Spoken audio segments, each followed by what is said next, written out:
जय श्री सीताराम श्रीमन्नारायण। आज हम फिर आ गए हैं। क्या कहने, आज शंबुक का वध करेंगे।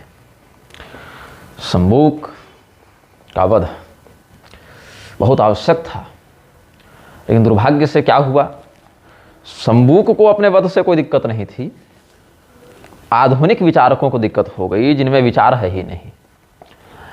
और जिनमें विचार नहीं है उनमें से 3 लोगों का हम नाम लेना चाहेंगे, जिसमें पहला नाम है रामभद्राचार्य का, दूसरा नाम है कुमार विश्वास का, तीसरा नाम है मनोज मुंतशिर का, और इनके सहयोगियों का, समर्थकों का, अनुयायियों का, जो इनकी बकवास को लाखों लोगों के पास पहुंचाते हैं और उनको भ्रमित करते हैं।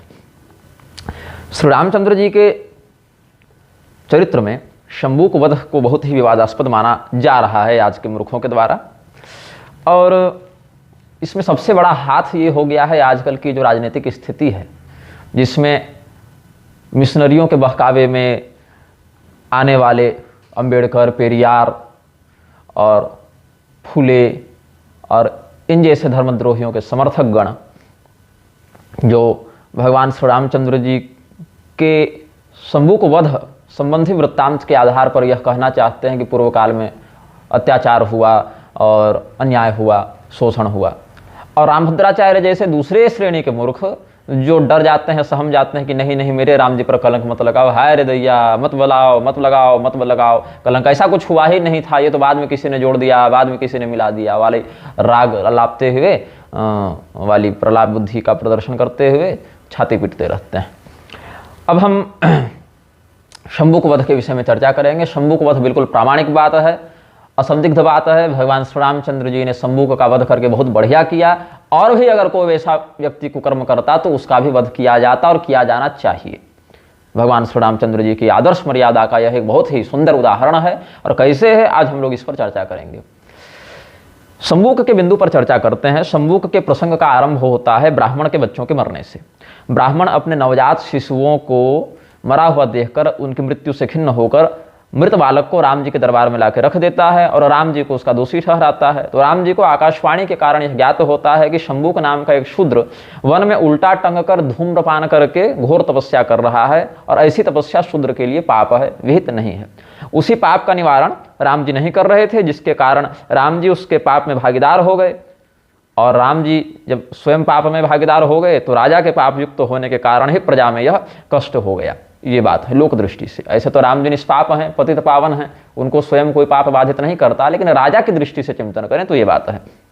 अब ऋषि महर्षियों ने बताया कि अब्राह्मणो नवै कश्चित तपस्तपति राघव अमृतवस्तदा सर्वे जायन्ते चिरजीविनः।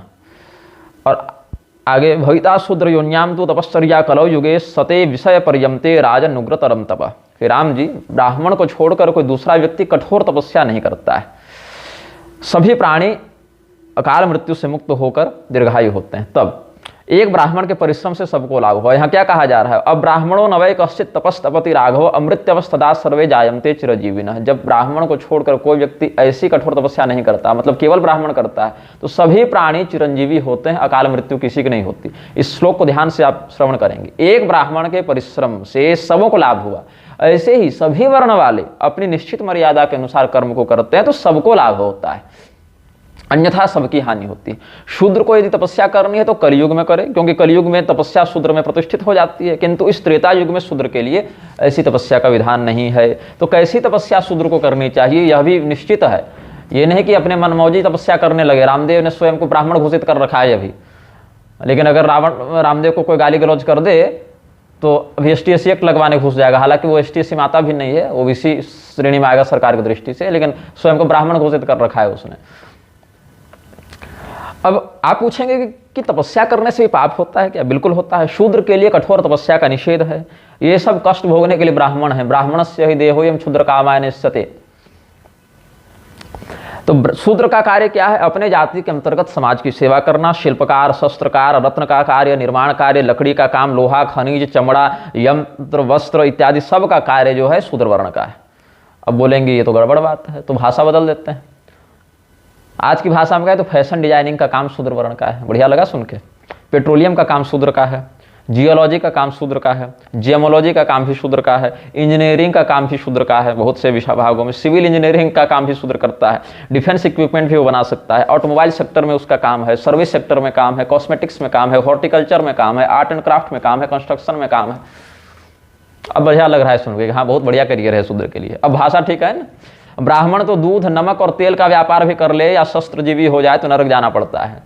कृष्ण भगवान ने अर्जुन को गीता के 18वें अध्याय के श्लोक 45-46 में कहा है, स्वे स्वे कर्मण्यभिरतः संसिद्धिं लभते नरः स्वकर्म निरतः सिद्धिं यथा विन्दति तच्छृणु यतः प्रवृत्तिर्भूतानां येन सर्वमिदं ततं स्वकर्मणात्मभ्यर्च्य सिद्धिं विन्दति मानवः। अपने अपने स्वाभाविक कर्म में अभिरत मनुष्य संसिद्धि को प्राप्त कर लेता है। स्वकर्म में रत मनुष्य किस प्रकार से सिद्धि प्राप्त करता है वो सुनो। जिस परमात्मा से संपूर्ण प्राणियों की उत्पत्ति होती है और जिससे यह संपूर्ण संसार व्याप्त है, उस परमात्मा का अपने कर्म के द्वारा पूजन करके मनुष्य परम सिद्धि को प्राप्त होता है। ध्यान दे, अपने कर्म के द्वारा, उस कर्म के द्वारा नहीं जिसको आपने चुन रखा है। जो आपका कर्म पहले से निश्चित है, उस कर्म के द्वारा जिसके लिए उसे निश्चित वर्ण, जाति, गोत्र, कुल, क्षमता के साथ युक्त करके भेजा गया है। तो सामान्य तपस्या तो शूद्र कर सकता है, लेकिन जैसी तपस्या शंबुक कर रहा था उल्टा टंग के धुआं पी के, वैसी तपस्या नहीं। सामान्य तपस्या, व्यवहारगत तपस्या क्या है? श्रीमद् भगवद गीता के 17वें अध्याय के श्लोक 14 से 16 तक देखें। देव द्विज गुरु प्राज्ञ पूजनम शौचमार्जवम ब्रह्मचर्य महिंसा च शारीरम तप उच्यते अनुद्वेग करं वाक्यं सत्यम प्रिय हितं च यत् स्वाध्यायाभ्यसनं चैव वाङ्मयं तप उच्यते मनः प्रसाद सौम्यत्वं मौनम् आत्मविनिग्रहः भाव संशुद्धिरित्येतत् तपोमानसमुच्यते। देवता, ब्राह्मण, गुरुजन और जीवन मुक्त महापुरुष आदि का सत्कार करना, शुद्धि रखना, सत्य, सरलता इत्यादि का पालन करना, सत्य नहीं, सरलता का पालन करना, ब्रह्मचर्य का पालन करना, हिंसा न करना, ये सब शरीर संबंधी तपस्या कही गई है। उद्वेग नहीं करने वाला, सत्य, प्रिय, हितकारक भाषण बोलना, स्वाध्याय करना, अभ्यास करना, यह वाणी संबंधी तप कहा गया है। मन की प्रसन्नता, सौम्य भाव, मननशीलता, मन पर नियंत्रण, भावों की शुद्धि, ये सब मन संबंधी तपस्या कहे गए हैं। ये सभी सामान्य तप हैं जिसको अपनी वर्ण मर्यादा के अनुसार सभी स्त्री पुरुष आदि को करना चाहिए, लेकिन उल्टे टंग के धुआं पी के कठोर तपस्या करने का नियम शूद्र के लिए नहीं है। शंबुक के पास जाकर राम जी ने उसको तपस्या के तेज से प्रकाशित देखा। उसका मुख नीचे था, वह अग्निकुंड से धूम्रपान कर रहा था, उसके शरीर में जगह जगह पंचाग्नि के दास से जलने के निशान थे। तो राम जी ने उसका परिचय और तपस्या का उद्देश्य पूछा। पद्म पुराण के केवल वाल्मीकि जी के उत्तरकांड में ही, वाल्मीकि रामायण के उत्तरकांड में ये बात ऐसी नहीं, अनेकानेक ग्रंथों में इसका वर्णन है। अनेकानेक आचार्यों ने, मध्वाचार्य जी ने, वल्लभाचार्य जी इत्यादि आचार्यों ने इसका व्यवहार में, अपने भाष्य में, अपने ग्रंथों में वर्णन किया है। मैं आपको सारा कुछ बता रहा हूं जो प्रधान है। सब तो हरिअरमता, हरिकथारमता के आधार पर है, बता नहीं सकते, लेकिन जो प्रधान है, श्रद्धालु लोगों का भ्रम जिससे दूर हो जाए उतना हम बताएंगे। पद्म पुराण के पाताल खंड के अध्याय 35 के श्लोक 70 से 73 तक देखिए। उवाच राघवो वाक्यम धन्यस्त्वमर प्रभ कस्याम यौनो तपो वृद्धिर्वर्तते दृढ़ निश्चय अहम दाशरथी रामः पृच्छामित्तां कुतूहलात् कोर्थो व्यवसितस्तुभ्यं स्वर्गलोकोऽथ त्वेतरः किमर्थं तप्यसे वा त्वं श्रोतमिच्छामि तापस ब्राह्मणो वासि भद्रं ते क्षत्रियो वाथ दुर्जयः वैश्यस्तृतीय वर्णो वा शूद्रो वा सत्यमुच्यतां तपः सत्यात्मकं नित्यं स्वर्गलोक परिग्रहे। राम जी ने जाकर पूछा कि देवताओं के समान तुम्हारा तेज है तपस्या के कारण, तुम धन्य हो। इस प्रकार से कठिन तपस्या करने वाले तुम हो कौन? तुम्हारा निश्चय तो बड़ा दृढ़ लग रहा है। तुम किस योनि में जन्म लेकर अपनी तपस्या को बढ़ा रहे हो? मैं दशरथ पुत्र राम हूं और कुतूहल बस तुमसे पूछता हूं, कहीं तुम्हें स्वर्ग की कामना तो नहीं, अथवा कुछ और बात है तो बताओ, तुम्हारा कल्याण हो। तुम ब्राह्मण हो कि क्षत्रिय हो या तृतीय वर्ण वाले वैश्य हो या शूद्र हो, तुम्हारी इस उग्र तपस्या का उद्देश्य क्या है? देखो, सत्य में ही तपस्या निहित रहती है। सत्य के ही पालन से स्वर्ग आदि दिव्य लोकों की प्राप्ति होती है, अतः तुम सत्य कहो। अब राम जी की बात सुनकर शंबुक ने क्या कहा है?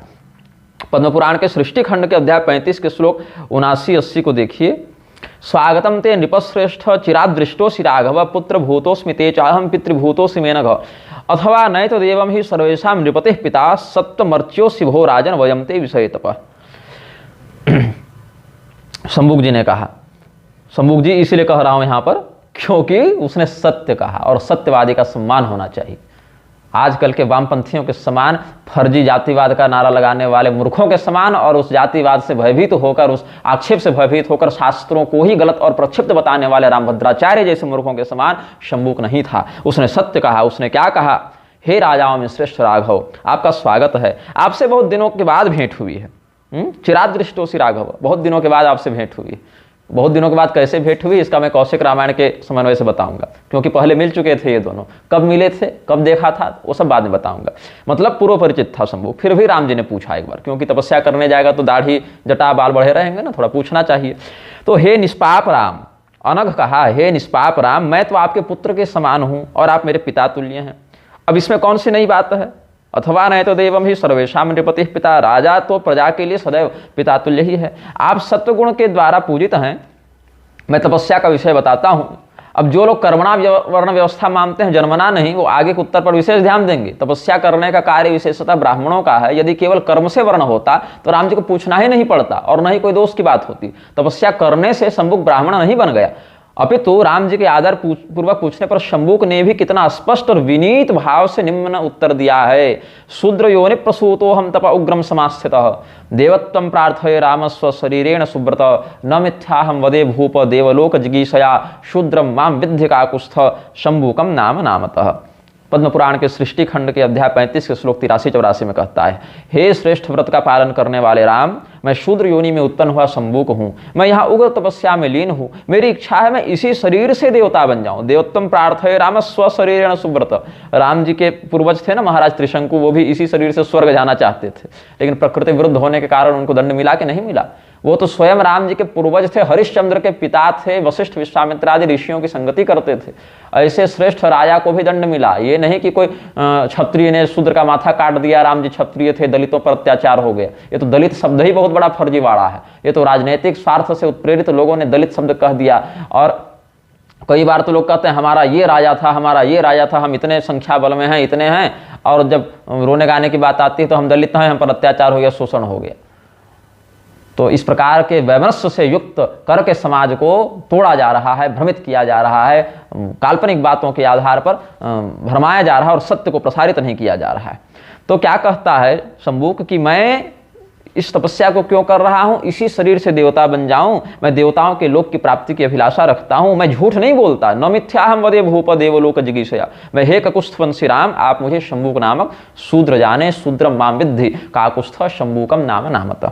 कितना सुंदर संवाद है। आपको कहीं शोषण या वंचना या अत्याचार दिख रहा है? लोग मरने के बाद स्वर्ग नहीं जा पाते। ये शंभुक भाई साहब इसी शरीर से देवता बनने चले थे। ये इनके वर्ण धर्म के विरुद्ध था, इसीलिए इन्हें अतिक्रमण का पाप लगता।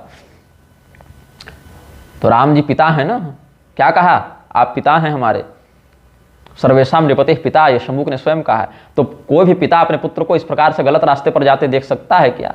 विशेष करके उस स्थिति में जब स्वयं धर्म की रक्षा करने के लिए ही उनका अवतार हुआ हो। मर्त्यावतारस्त्व मर्त्य शिक्षणम, भगवान का मर्त्यावतार मनुष्यों को शिक्षा देने के लिए ही हुआ हो। और स्वयं भगवान के पूर्वज त्रिशंकु भी इस दुराग्रह के कारण स्वर्ग से भ्रष्ट करवा दिए गए थे। वो तो विश्वामित्र जी की विशेष कृपा हो गई कि लटक गए, नहीं तो बचना तो था नहीं उनको। तो विष्णु धर्मोत्तर पुराण के तीसरे खंड के अध्याय 320 के श्लोक 11-12 को देखिए। शूद्रस्त्रिरात्रम कुरुते विषये यस्य भूपतेः तस्य सीदति तद्राष्ट्रम व्याधि दुर्भिक्षतस्करैः तपः कुर्वीत शूद्रस्तु चैकद्विद्योषान्तरम यथाशक्ति द्विजश्रेष्ठास्तेन कामानुपास्नुते। जिसके राज्य में शूद्र वर्ण का व्यक्ति 3 दिन से अधिक कठोर तपस्या कर लेता है, उस राजा के राज्य में अकाल, आतंकवाद और महामारियों का प्रकोप हो जाता है। इसीलिए हे ब्राह्मणों, शूद्र को बस 1 या 2 दिन या इससे भी कम यथाशक्ति का व्रत करना चाहिए। इसी से उसकी सारी मनोकामना पूरी हो जाती है। महाभारत के अनुशासन पर्व के अध्याय 147 में भी देखिए, सपादलक्ष्य महाभारत के, तपसा शोभते विप्रो राजन्यः पालनादिभिः आतिथ्येन तथा वैश्य शूद्रोदास्येन शोभते। ब्राह्मण की शोभा तपस्या से है, प्रजा का अच्छे प्रकार से पालन करने से क्षत्रियों की शोभा है, आतिथ्य सामाजिक प्रकल्पों से वैश्य की शोभा है, और सेवा कर्म में शूद्र की शोभा है। अब शंभुक का क्या किया राम जी ने? अपने तलवार से उसका मस्तक काट दिया। इसके बाद क्या? राम जी के ऐसा करते ही ब्राह्मण के मृतपालक जीवित हो गए और राम जी के ऊपर पुष्पों की वर्षा होने लगी। और शंभुक के विषय में देवताओं ने यह कहा, उस समय देवताओं ने क्या कहा? त्वत्कृतेन हि शूद्रोयम सशरीरोभ्यगादिवम देवानां भाषितम श्रुत्वा राघव सुसमाहितः। पद्म पुराण के सृष्टि खंड के अध्याय 35 के श्लोक 90 में, हे राम जी, आपके इस कृत्य से यह शूद्र सशरीर ही दिव्य लोक को जा रहा है। देवताओं के ऐसे वचन सुनकर राम जी अत्यंत प्रसन्न हो गए। अब सशरीर से क्या तात्पर्य है यहाँ पर? उसी शरीर को राम जी ने दिव्य के रूप में परिणत किया और शूद्र शंभु को स्वर्ग दिया है। कोई नरक नहीं गया है शूद्र। यही राम जी की दिव्य लीला है कि शंभु को 2 लाभ हुए। एक तो बिना आगे परिश्रम किए स्वर्ग मिल गया, अब हो सकता है वो लटके रहता, धूम्रपान करता रहता, तो पता नहीं कितने कितने वर्षों तक वो पड़ा रहता और उसके अनधिकृत तपस्या से लोग मरते रहते, महामारी फैलती रहती। वो भी बच गए मरने से लोग, और इसको तुरंत राम जी ने स्वर्ग ही भेज दिया कि जा तो हम ही भेज देते हैं। अपग्रेड कर दिया, अद्यतित कर दिया, उसी शरीर में पुनर्जीवित कर दिया। शूद्र होकर उग्र तपस्या करने का जो पाप लगता, उसका जो दंड बनता, सो अधिकृत राजा के द्वारा दंडित होकर प्रारब्ध शुद्धि उसकी हो गई। पिता तुल्य राम पुत्र भाव रखने वाले शंभुक के प्रति इससे श्रेष्ठ उपकार वाला क्या कर सकते थे। इधर ब्राह्मण के मृत बालक भी जीवित हो गए, शंभुक की जो स्वर्ग जाने की कामना थी वो भी पूरी हो गई, शंभुक को कोई दिक्कत ही नहीं हुई। अपितु राम जी कृपा से तो जो बहुत दीर्घ काल तक उसको परिश्रम करना पड़ता, उससे वह बच गया। अब ये शंभुक वास्तव में था कौन, ये चिंतन करना चाहिए। शंभुक कोई सामान्य व्यक्ति नहीं था। जैसे रावण ब्राह्मण कुल में उत्पन्न होकर भी ब्रह्म राक्षस हो गया मातृ योनि के दोष के कारण, और पूर्व काल के लक्ष्मी जी के शाप, सनत कुमार इत्यादि के शाप, अश्विनी कुमार इत्यादि के शाप जो भागवत में वर्णित हैं, देवी भागवत में वर्णित हैं, आनंद रामायण में वर्णित है, महाभारत में वर्णित है, बहुत से ग्रंथों में वर्णित हैं ये सब बातें। तो भगवान ने उसका वध किया, उसको उद्धृत किया, उसका उद्धार किया। तो यहाँ तो कोई हल्ला करने नहीं आ रहा है कि राम जी ने ब्राह्मण मार दिया, राम जी ने ब्राह्मण मार दिया। अगर कोई कर रहा है तो स्वयं मूर्ख है। तो कोई भी असुर चाहे किसी भी रूप में आकर धर्म का विहिंसन करे, वह रावण जी के द्वारा दंडित होता। अब चाहे वह असुर ब्राह्मण के रूप में आकर रावण के नाम से प्रसिद्ध हो जाए, या हिरण के रूप में आके मारीच के नाम से प्रसिद्ध हो जाए, या शूद्र के रूप में आके शंभुक के नाम से प्रसिद्ध हो जाए। ये था कौन बोले, सदाशिव संहिता में कहते हैं कि राम जी की आज्ञा से स्वयं हनुमान जी मध्वाचार्य जी का अवतार धारण करके आए। हम बता चुके हैं इस विषय में आपको। महाभारत तात्पर्य निर्णय में भगवान मध्वाचार्य जी ने 9वें अध्याय के श्लोक 19 और 20 में क्या लिखा है, अथ शूद्र तपश्चर्या निहतम विप्रपुत्रकम उज्जीवयामास विभुर हत्वा तम शूद्र तापसम जंघनामा सुरः पूर्वम गिरिजा वरदानतः बभुव शूद्रः कल्पायुः स लोकक्षय काम्यया तपश्चचार दुर्बुद्धिरिच्छन माहेश्वरम पदम। राम जी जो हैं उन्होंने शूद्र शंभु को क्यों मारा? वास्तव में वो जंघासुर नाम का राक्षस था। जैसे मारीच हिरण का वेश बना के आया था तो हिरण थोड़ी बन जाएगा, वो तो रहेगा राक्षस ही। उसकी बुद्धि, उसकी वृत्ति, उसका उद्देश्य आसुरी है, ऐसे रावण का है। वैसे ही शंभु के रूप में जंघासुर नाम का तपस्या, असुर जंघ नाम का असुर जंघासुर तपस्या कर रहा था। तो क्या हुआ, पिछले जन्म में जंघासुर नाम का राक्षस था जो देवी पार्वती के वरदान के कारण 1 कल्प की आयु लेकर आया और शूद्र बना। 4 अरब 32 करोड़ मानवीय वर्षों की आयु थी इसकी, और उस दुर्बुद्धि ने घोर तपस्या करना आरंभ किया। क्यों? तपस्या करके वह साक्षात शिव बन जाना चाहता था, रुद्र पद को प्राप्त करना चाहता था, देवी पार्वती के साथ विवाह करना चाहता था। तो माहेश्वर पद को प्राप्त करने की इच्छा से स्वयं हम ही महादेव बन जाएं, इस इच्छा से भी तपस्या कर रहा था। उसकी योजना बहुत लंबी थी, केवल यहाँ से स्वर्ग जाना नहीं, स्वर्ग के बाद उसको रुद्र पद भी प्राप्त करना था। लेकिन जैसे भगवान के बाण का स्पर्श प्राप्त करके मारीच ने आसुरी शरीर का परित्याग किया और शुद्ध बुद्धि से युक्त हो गया, दिव्य लोक गया। या कबंध, विराध इत्यादि राक्षसों को भगवान ने जब मारा है तो वे शुद्ध निर्मल चित्त वाले हो गए हैं।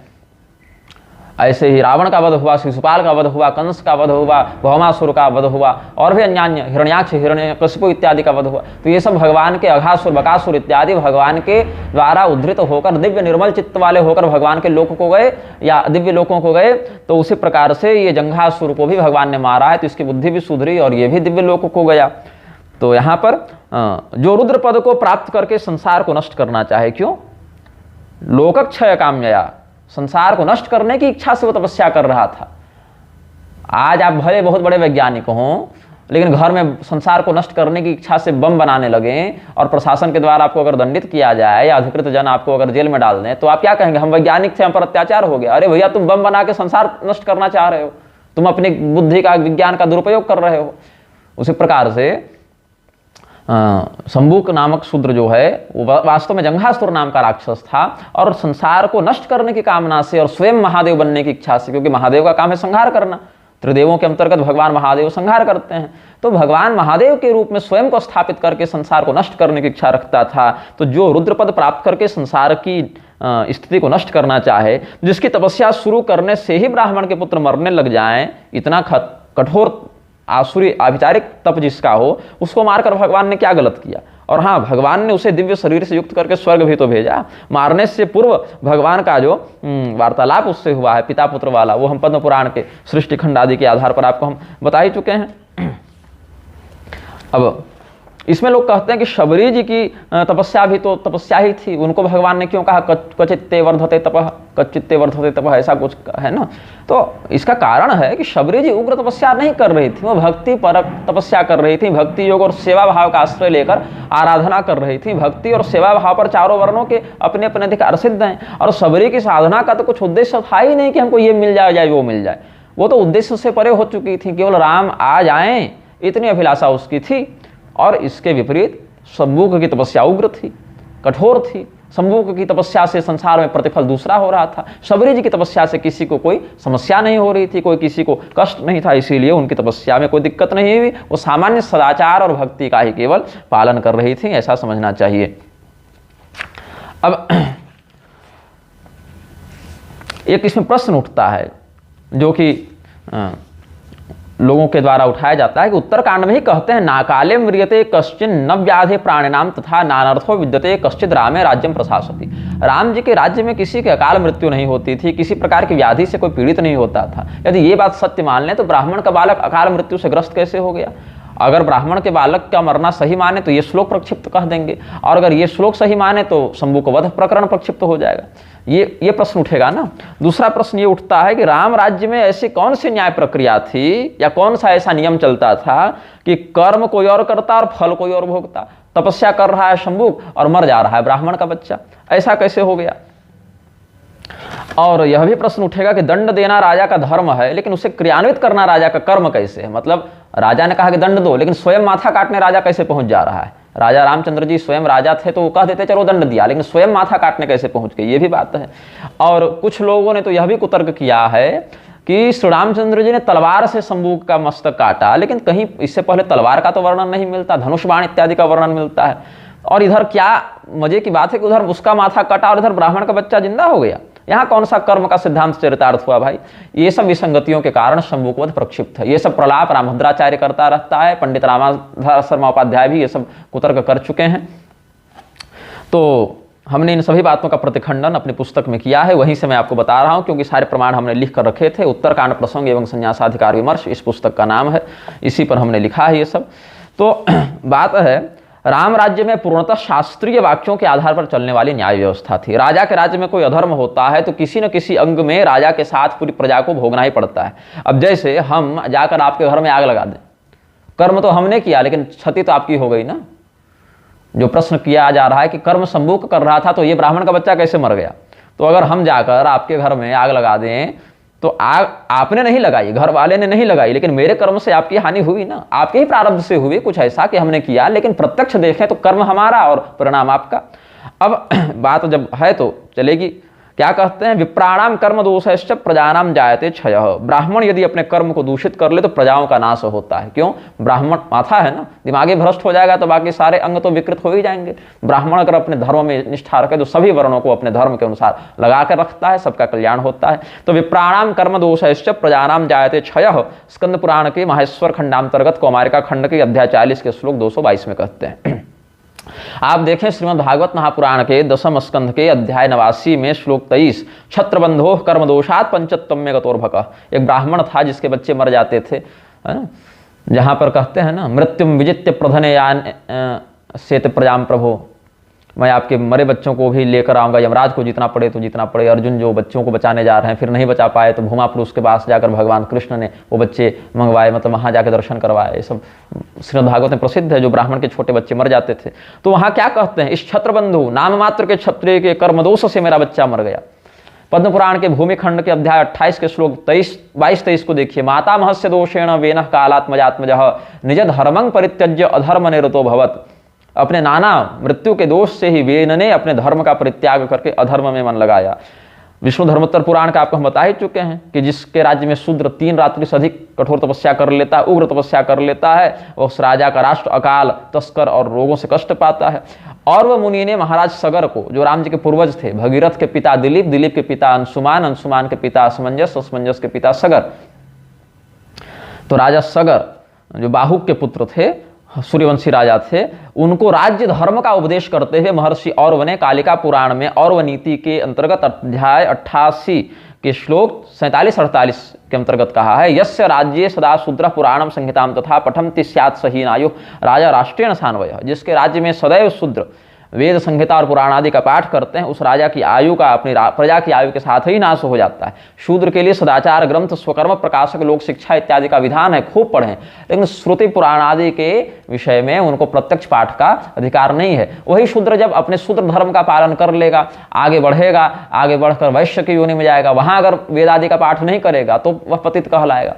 जिसका जो अधिकार है उसके अंतर्गत पालन करना चाहिए। कर सभी लोग कर सकते हैं, लेकिन हर एक शरीर से वो काम नहीं कर सकते।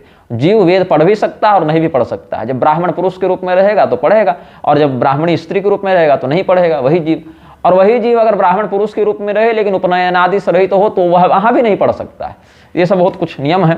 एकलिंग पुराण के अध्याय 12 के श्लोक 117 में क्या कहते हैं, वायुदेव का वचन है, संगत्यावै पापकृन् मानवानां तुल्यम दंडम साधवः संस्पृशन्ति शुष्केण आर्द्रम दह्यते मिश्र भावा तस्मात् पापैः संगमम नैव कुर्यात्। हे नारद मुनि, वायुदेव कहते हैं एकलिंग पुराण के अध्याय 12 के श्लोक 117 में कि हे नारद, पापियों की संगति करने से सज्जनों को भी उनके बराबर ही दंड भोगना पड़ जाता है। जैसे सूखे काष्ठ के साथ गीला काष्ठ, गीली लकड़ी भी जल जाती है, अतः पापियों की संगति नहीं करनी चाहिए। और अध्याय 12 के श्लोक 128 में वायुदेव कहते हैं, कृते राष्ट्रम तथा लिप्यत्रेतायाम ग्राममेव च द्वापरे कुलमेकं च कलौ कर्ता च लिप्यते। सत्य युग में पापी का किया गया पाप पूरे राष्ट्र को लगता है, त्रेता युग में एक पापी का पाप पूरे ग्राम को लगता है, द्वापर में कुल को लगता है, और कलयुग में केवल पाप करने वाले या उसके समर्थक को ही लगता है। विष्णु धर्मोत्तर पुराण के द्वितीय खंड के अध्याय 61 के श्लोक 65 में देखिए, यस्य राज्यस्तु विषये श्रोत्रियः सीदति क्षुधा तस्य सीदति तद्राष्ट्रम दुर्भिक्षं व्याधि तस्करैः। जिस राज्य में वेदज्ञ ब्राह्मण भूख से पीड़ित होता है, उस राजा के राज्य में रोग, अकाल और तस्करों का बाहुल्य हो जाता है, प्रजा कष्ट पाती है। तो तात्पर्य है कि समाज के अलग अलग व्यक्तियों के कर्म और स्थितियों का प्रभाव पूरे समाज पर प्रत्यक्ष या परोक्ष रूप से पड़ता है। अब जब तक धर्म का पालन होता रहे तभी तक सुख और शांति संभव है।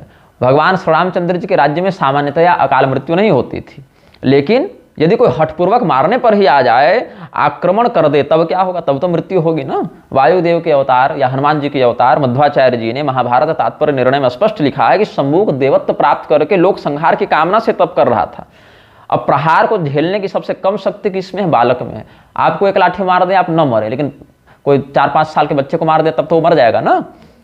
तो इसीलिए जब वो संसार को मारने के लिए तपस्या कर रहा था तो सबसे पहले प्रभाव किस पर पड़ा? बच्चे पर पड़ा। फिर धीरे धीरे बच्चे पर पड़ेगा, स्त्री पर पड़ेगा, बूढ़े पर पड़ेगा, फिर जवान पर पड़ेगा। सहन शक्ति की दृष्टि से देखें। और राम जी ने राजा बनने के बाद भी कई युद्ध लड़े हैं। ये भी वैक्मांत्रिक युद्ध था। अब किसी के बच्चे को आप जहर खिला दें तो मरेगा ना। जब सामान्यतया कोई नहीं मरेगा, लेकिन जब उत्प्रेरक घातक प्रहार किया जाए तो मरेगा।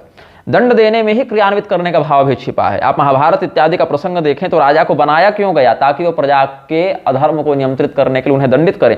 राज्याभिषेक के समय भी राजा में सभी देवताओं का वास होता है, जिसमें दंडधारी यमराज का भी न्यास करना चाहिए। राजा केवल न्यायाधीश नहीं है कि निर्णय सुना दिया और काम कोई और करे, राजा स्वयं दंड भी दे सकता है। शंभू को मारने में कोई दूसरा समर्थ नहीं था ना, क्योंकि एक तो बहुत तेजस्वी था, बलवान था, जंघासुर नाम का राक्षस था, पार्वती देवी को प्रसन्न करके वरदान मांगा था, कुटिलता से रुद्रपद को हथियाना चाहता था। कोई निरीह असहाय भजनानंदी सीधा साधा शूद्र नहीं था वो। जैसे ब्राह्मण के वेश में रहते हुए भी राक्षस राज रावण लोक संहार करता था, वैसे ही जंघासुर भी शूद्र शंभू के वेश में लोक संहार का उपक्रम करता था। यह भाव समझना चाहिए। अगर ब्राह्मण के रूप में कोई राक्षस आ जाए और वह भगवान के भक्तों पर अत्याचार करने लगे, भगवान के अनुशासन को तोड़ने लगे, धर्म की हानि करने लगे, तो वह भले रावण हो, ब्राह्मण के रूप में हो, लेकिन उसको मारना पड़ता है। क्षत्रिय के रूप में कालनेमी अगर आकर, कंस के रूप में, जरासंध के रूप में ये सब असुर अगर अत्याचार करने लग जाएं तो भगवान उनका भी वध करते हैं। ऐसे ही पशु पक्षी के रूप में मारीच हिरण बनकर आया, अघासुर, बकासुर, केसी और धेनुकासुर, अरिष्टासुर, ये सब पशु पक्षियों के रूप में आए, उनका भी भगवान ने वध किया। यहाँ तक कि गाय बैल और बछड़े के रूप में आए वत्सासुर और अरिष्टासुर को तो छोड़ा ही नहीं भगवान ने। वैसे ही शूद्र सम्मुख के रूप में जब जंघासुर आया तो उसका भी भगवान ने वध किया। ये सीधी सीधी बात न रामभद्राचार्य की मंद बुद्धि में धंसती है, न कुमार विश्वास और मनोज मुंतशिर को समझ में आता है, और वामपंथियों को तो केवल गाली बकना है। तो उसके उद्धार के लिए सीधे भगवान को ही हस्तक्षेप करना पड़ा। राजा पृथु स्वयं पृथ्वी देवी को दंड देने के लिए तत्पर हुए थे कि नहीं? कलयुग को दंड देने के लिए स्वयं राजा परीक्षित तत्पर हुए थे कि नहीं? राम जी स्वयं कहते हैं क्षत्रिय धार्यते चापो नार्त शब्दो भवे देती। वाल्मीकि रामायण के अरण्य कांड में 10वें सर्ग में क्या कहते हैं राम जी? क्षत्रिय इसीलिए धनुष धारण करता है कि किसी के मुख से दुख भरी कराह न निकले, मतलब कोई पीड़ित न हो, किसी के ऊपर अत्याचार न हो। क्षत्रिय धार्यते चापो नार्त शब्दो भवे देती।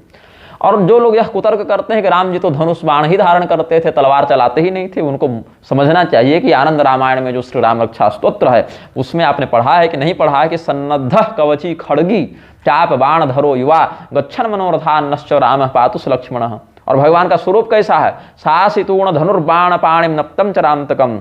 असी कहते हैं तलवार को, तूण कहते हैं तरकस को, और धनुर्बाण पाणिम धनुष बाण हाथ में लेकर, मतलब उससे सज्जित होकर भगवान रात्रि में विहार करने वाले निशाचरों का वध करते हैं।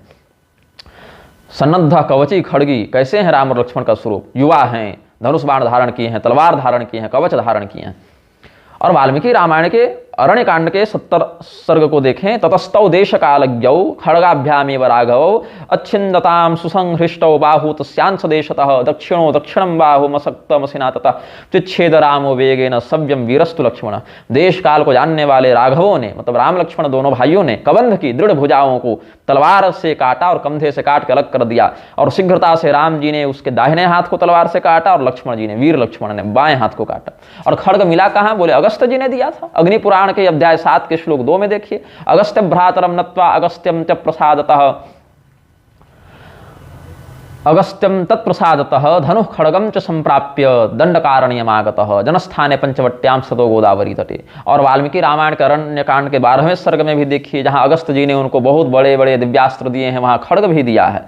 इदम दिव्यम महच्चापम हेम वज्र विभूषितम वैष्णवम पुरुष व्याघ्र निर्मितम विश्वकर्मणा अमोघ सूर्य संकाशो ब्रह्मदत्त शरोत्तमः दत्तो मम महेन्द्रेण तूणी चाक्षय सायकौ संपूर्णो निशितैर्बाणर्ज्वलद्भिर्वपावकैः महारजतकोशोप्य मसे हेम विभूषितः अनेन धनुषा राम हत्वा संख्ये महासुरान आजहारश्रियम दीप्तां पुरा विष्णुर्दिवौकसां तद धनुस्तौ चतूणी च शरम खड्गम च मानद जयाय प्रतिगृह्णीस्व वज्रम वज्रधरो यथा। सोने से मढ़ी तलवार और चांदी की म्याम दी है भगवान श्री रामचंद्र जी को अगस्त जी ने। और राम जी तो खड्गधारी थे, लक्ष्मण भी थे ना, और समयानुसार प्रयोग भी करते थे। आखिर सूर्पणखा के नाक कान कैसे कटे थे? वाल्मीकि रामायण के अरण्य कांड के सर्ग 18 में देखिए, इत्युक्तो लक्ष्मण तस्याः क्रुद्धो रामस्य पश्यतः इत्युक्तो लक्ष्मणस्तस्याः क्रुद्धो रामस्य पश्यतः उद्धृत्य खड्गम चिच्छेद कर्णनाशम महाबल। ऐसे ही अब कहते हैं कि शंभुक का सिर इधर कटा, उधर ब्राह्मण बालक जी उठा, ये कैसे हो गया? अरे भाई, इससे पहले भगवान ने पूरी वानर सेना को जीवित कर दिया था, यहाँ तो एक बच्चा जीवित करना है।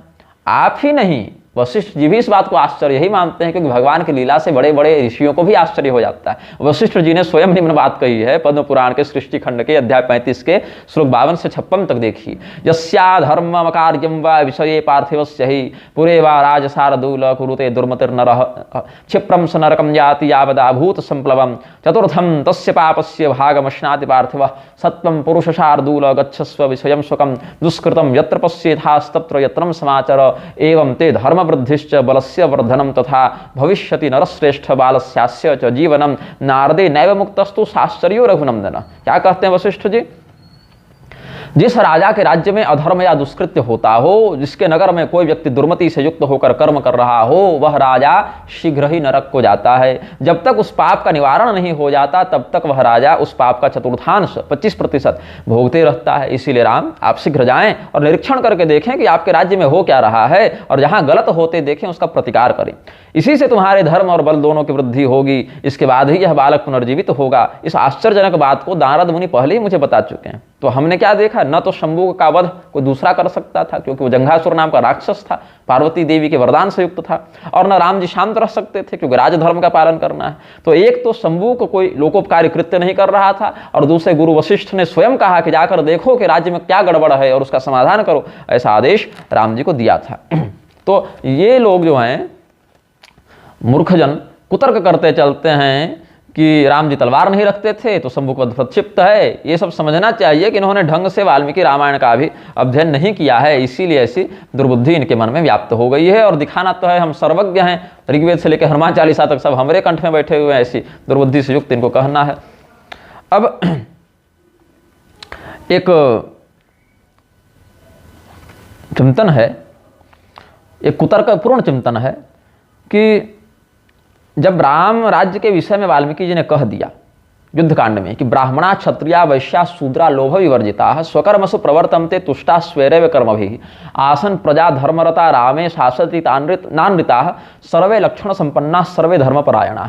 कि राम जी के राज्य में ब्राह्मण क्षत्रिय वैश्य शूद्र कोई भी व्यक्ति लालची नहीं था, सभी लोग अपना कार्य करते थे, अपने कार्यों में संतुष्ट रहते थे। राम राज्य की सारी प्रजा धर्म में लगी रहती थी, झूठ इत्यादि से दूर रहती थी, सभी लोग शुभ लक्षणों से युक्त और धर्मपरायण होते थे। और जब कहते हैं कि ब्राह्मणा क्षत्रिया वैश्या शूद्रा स्वकर्म सुप्रवर्तन्ते, कहे ना, जो अन्वय करेंगे श्लोक का वही होगा। और ब्राह्मणा क्षत्रिया वैश्या शूद्रा धर्मरता, तब शूद्र तपस्या निरत कैसे हो गया, अधर्म कैसे करने लगा? या तो ये दोनों श्लोक गलत होंगे या सम्मुखवध गलत होगा। अब बात ऐसी है कि राम जी के राज्य में सभी लोग अपने अपने कर्म में क्यों लगे रहते थे? इसीलिए नहीं कि राम जी ने सबको सम्मोहित करके रखा है और कमांड दे रहे हैं कि सब ऐसे ऐसे करना, अपितु राजनीति, दंड नीति, धर्माचरण और न्यायशीलता के कारण राम जी ने ऐसा शासनकाल बनाया कि स्वभावतः सबकी प्रवृत्ति धर्म की ओर हो गई। राजनीति का सुपरिणाम है। और रही बात सम्मुख की, तो हम तो पहले बता चुके हैं जंघासुर वाली बात। और शूद्र योनि का आश्रय लेकर तपस्या कर रहा था, इसी शरीर से देवत्व और उसमें भी रुद्रत्व प्राप्त करके लोगों का संहार करना चाहता था। अब आप अपने घर में कितना भी अनुशासन रखें, अगर कोई बाहरी व्यक्ति आक्रमण कर दे तो शांति भंग होने लगती है ना। सभी वर्णों के लोग तो अपने कार्य में राजा दशरथ के काल में भी रहते थे। उसका राजा दशरथ, उनका कार्य भी धर्मपरायणता के लिए प्रसिद्ध था। राजा दशरथ के राज्य काल में भी अयोध्या की बड़ी प्रशंसा की गई है, लेकिन एक मंथरा वहां हो गई थी। तो यहां समझना चाहिए कि प्रजा इसीलिए गलत काम नहीं करती थी क्योंकि वह राम जी के द्वारा सम्मोहित चल रही थी, अपितु राम जिसको गलत करने ही नहीं देते थे। जहां गलत देखते तुरंत समाधान कर देना, यही राजा का कार्य है। इसीलिए विवेकी प्रजा ज्ञान के कारण धर्म का पालन करती थी और अविवेकी प्रजा दंड के भय से पालन करती थी। जो सत्पुरुष हैं वो जानते थे क्या करना है, इसीलिए धर्म का पालन करते थे। और जो मूर्ख और दुष्ट लोग थे वो भी कहीं हमें राजा का दंड न भोगना पड़े, इसीलिए धर्म का पालन करते थे। अब राम जी की दंड नीति और राजनीति बड़ी उत्कृष्ट थी, इसीलिए उनके राज्य में सभी लोग अपना अपना कार्य करते थे। यही गुण उनसे कुछ पीढ़ी के बाद हुए शत्रुजित में नहीं थी। जो पुष्य के पौत्र थे ना, शत्रुजित और सुदर्शन, सिंहध्वज था उनके पिता थे, तो दुर्गा देवी को प्रकट होकर उनका संहार करना पड़ा। यह कथा देवी भागवत में वर्णित है। यह कथा आपको कामबीज महात्म्य के अंतर्गत सुदर्शन प्रसंग में मिल जाएगी देवी भागवत में। हमारी केदारनाथ में जो कथा हुई थी वो उसका वीडियो आपको यूट्यूब फेसबुक पर उपलब्ध होगा। राम जी ने प्रजा को अधर्म का अवसर ही नहीं दिया और जिसने अधर्म का प्रयास किया उसको सम्मुख की भांति समुचित दंड दिया। धर्म और अधर्म को जानने के लिए वे रात्रि को भ्रमण करते थे। राम जी को घर में बैठे नहीं रहते थे कि प्रजा बैठे बैठाए धर्म में लगी रहेगी। राम जी ने सिद्ध किया है कि कोई व्यक्ति अपराध करेगा तो दंड मिलेगा। इसीलिए राम राज्य की आशा करने वाले को साम दाम दंड भेद में उचित प्रयोग की विधि आनी चाहिए। किसी अधर्म में लगे रहने वाले व्यक्ति को राम जी सम्मुख की भांति ही तुरंत दंडित करते थे। इसीलिए उनके राज्य में सभी अपने अपने कार्य में लगे रहते थे। ये बात है। राम जी ने पहले भी अधर्म करने वाले ताड़का को, बाली को, समुद्र को दंडित किया है। समुद्र ने समय पर क्षमा मांग ली तो बच गया। इसी दंड नीति के कारण राम राज्य में सब धर्म में लगे रहते थे। और बात रही श्लोक की, है ना, जो कह रहे हैं युद्धकांड वाले, तो ऐसा भ्रम और भी स्थानों पर हो सकता है। उदाहरण के लिए कैकेयी मंथरा से अयोध्या कांड के 8वें सर्ग में कहती है, यथा में भरतो मान्यस तथा भूयोपि राघव कौशल्या तो उत्तम च सुहि शुश्रूषते हिमाम कौशल्या तो तिरिक्तम च सुहि शुश्रूषते हिमाम राज्यम यदि ही रामस्य भरतस्यापि तत्तदा मन्यते ही यथात्मानं तथा भ्रातृश्च राघव। क्या कहती हैं कैकेयी कि जैसे मुझे भरत प्रिय हैं वैसे ही राम भी प्रिय हैं। राम तो कौशल्या से भी बढ़कर मेरी सेवा करते हैं। यदि राम को राज्य मिलता है तो भरत को ही मिला, ऐसा समझना चाहिए, क्योंकि सभी भाइयों को राम अपने ही समान मानते हैं। अब कोई व्यक्ति पूर्वापर विचार किए बिना यहाँ संदेह करके कहे कि कैकेयी ने तो वनवास दिलाया था, तो ऐसी बात कर ही नहीं सकती, इसीलिए यह श्लोक ही गलत है। तो कितनी विचित्रता की बात है। ऐसे ही सर्वधर्म पालकों का श्लोक गलत नहीं है कि चारों वर्ण अपने अपने धर्म का पालन करते थे, पितु कुतर्कियों का दृष्टिकोण ही गलत है। सभी लोग धर्म में लगे रहते थे, इसीलिए सम्मुख अधर्म नहीं कर सकता। फलतः सम्मुख वध काल्पनिक और प्रक्षिप्त घटना है, ये बात नहीं है। बात ये है सम्मुख जैसे अधर्म करने वाले को दंड मिलता था, इसीलिए सभी लोग धर्म में लगे रहते थे, इसीलिए सम्मुख वध प्रामाणिक है, प्रक्षिप्त नहीं है। अब एक और इसमें कहते हैं, जो हमने कहा उत्तरकांड का एक श्लोक उठाकर लोग आक्षेप करते हैं कि नाकाले म्रियते कश्चित न व्याधि प्राणिनाम तथा नानर्थो विद्यते कश्चित रामे राज्यम प्रशासति। राम जी के राज्य में तो कोई व्यक्ति अकाल मृत्यु से नहीं मरता था, किसी प्रकार की व्याधि से पीड़ित नहीं होता था। यदि ये श्लोक सत्य मान लें तो ब्राह्मण का बालक कैसे मर गया बचपन में, और अगर ब्राह्मण के बालक को मरना सही मान लें तो महर्षि वाल्मीकि का ये श्लोक गलत हो जाएगा। तो कुछ एक तो मिलावटी होगा ना भाई, ऐसी बात भी नहीं है। देखिए तुरंत अपनी बुद्धि में जहां थोड़ी सी बात न आए उसको सीधे मिलावटी और प्रक्षिप्त घोषित कर देते हैं ये लोग, जबकि वाल्मीकि जी ने समाधि की स्थिति में इस राम कथानक का दर्शन किया और लिखा है। बात ऐसी है, अकाल मृत्यु नहीं होती थी, लेकिन बालकों के ऊपर अगर कोई विष का प्रयोग कर दे, अग्नि का प्रयोग कर दे, मारण का प्रयोग कर दे और बच्चा मर जाए तो क्या कहेंगे? बच्चे मरेंगे ना। कहीं को जानबूझकर किसी कमरे में आपको बंद करके जहरीली गैस छोड़ दे और विषयुक्त भोजन दे दे तो आप मरेंगे ना, बच्चे तो मरेंगे ना। तो शंभुक ने जब तपस्या ही की, संकल्प ही लिया कि सारे लोग मरने लगे, तो उसके मंत्र शक्ति के प्रभाव से, तपशक्ति के दुष्प्रभाव से लोग मरने लगे। इसीलिए राम जी ने अविलंब संज्ञान लिया और समाधान किया। अब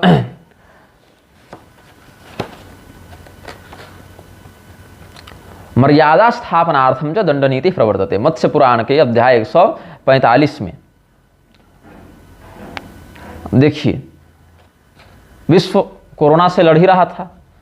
जब एक वायरस कहीं किसी एक व्यक्ति और संस्था ने बनाया तो पूरा विश्व कैसे त्रस्त हुआ। जैसे प्रश्न करते हैं आरोपी लोग कि शंभुक एक व्यक्ति तपस्या कर रहा था तो सब कैसे मरने लगे। भाई कोरोना का वायरस भी तो किसी एक व्यक्ति या संस्था ने कहीं बनाया था, लेकिन पूरे विश्व में लोग मरने लगे ना। कैसे एक व्यक्ति के कर्म का प्रभाव सब पर पड़ा। कहीं एक बम फटता है तो केवल फोड़ने वाले को मरना चाहिए, जिन लोगों ने उस बम को नहीं बनाया या नहीं फोड़ा वो कैसे मर जाते हैं। और एक यजमान और एक आचार्य मिलकर कोई विधिपूर्वक यज्ञ करते हैं तो समाज को उसका लाभ कैसे मिलता है। कोई भी कर्म सदैव वैयक्तिक नहीं होता, कुछ सार्वजनिक प्रभाव वाले भी होते हैं। कोई आतंकवादी कहीं बम फोड़े तो उसकी भौतिक ऊर्जा से लोग मरते हैं। ऐसे ही शंभुक की लोक संहारक तप की सूक्ष्म ऊर्जा से भी बच्चे मरने लगे थे। यह सामान्य सी बात दुष्ट बुद्धि कुतर्की अशास्त्रज्ञों को समझ में नहीं आती है।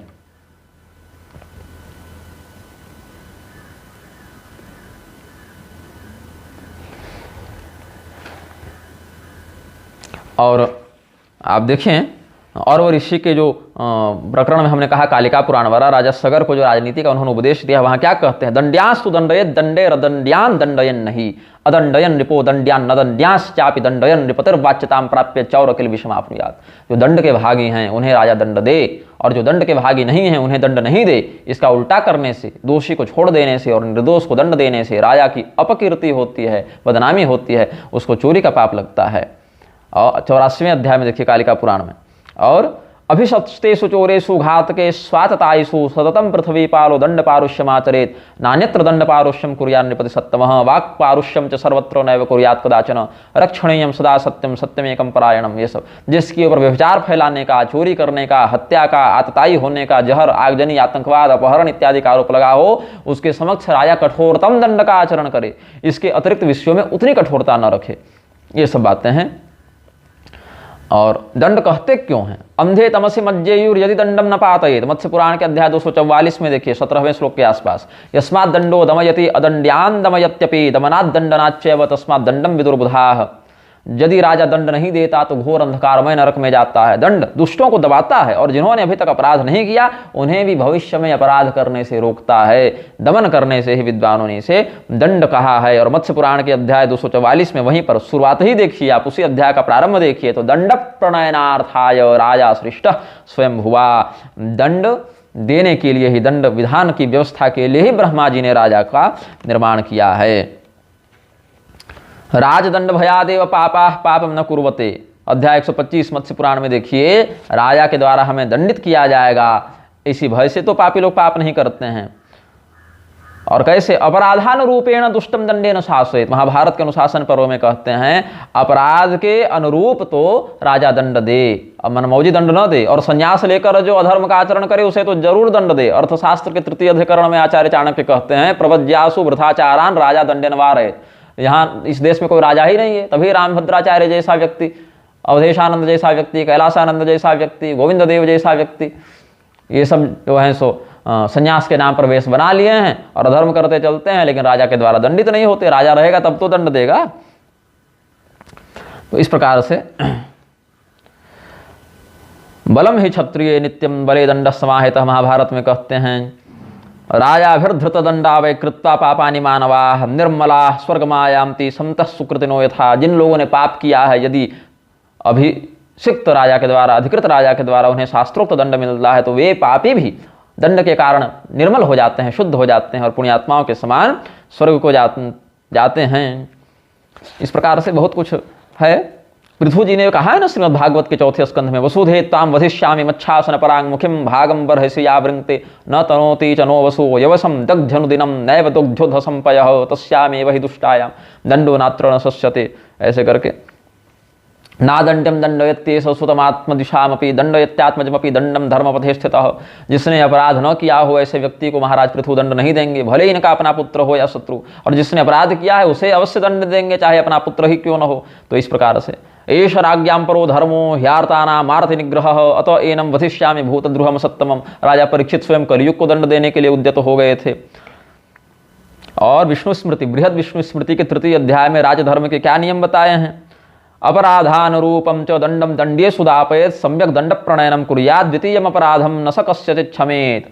राजा अपराधियों को अपराध के अनुरूप दंड दे और दंड सदैव उचित दे, और दोबारा वही अपराध अगर कर दे तो फिर तो बिल्कुल ही क्षमा न करे। इस प्रकार से राम जी ने शंभुक को स्वयं ही दंड दिया है। वाल्मीकि रामायण के किष्किंधा कांड के सर्ग 18 में देखिए क्या कहते हैं भगवान श्री रामचंद्र जी।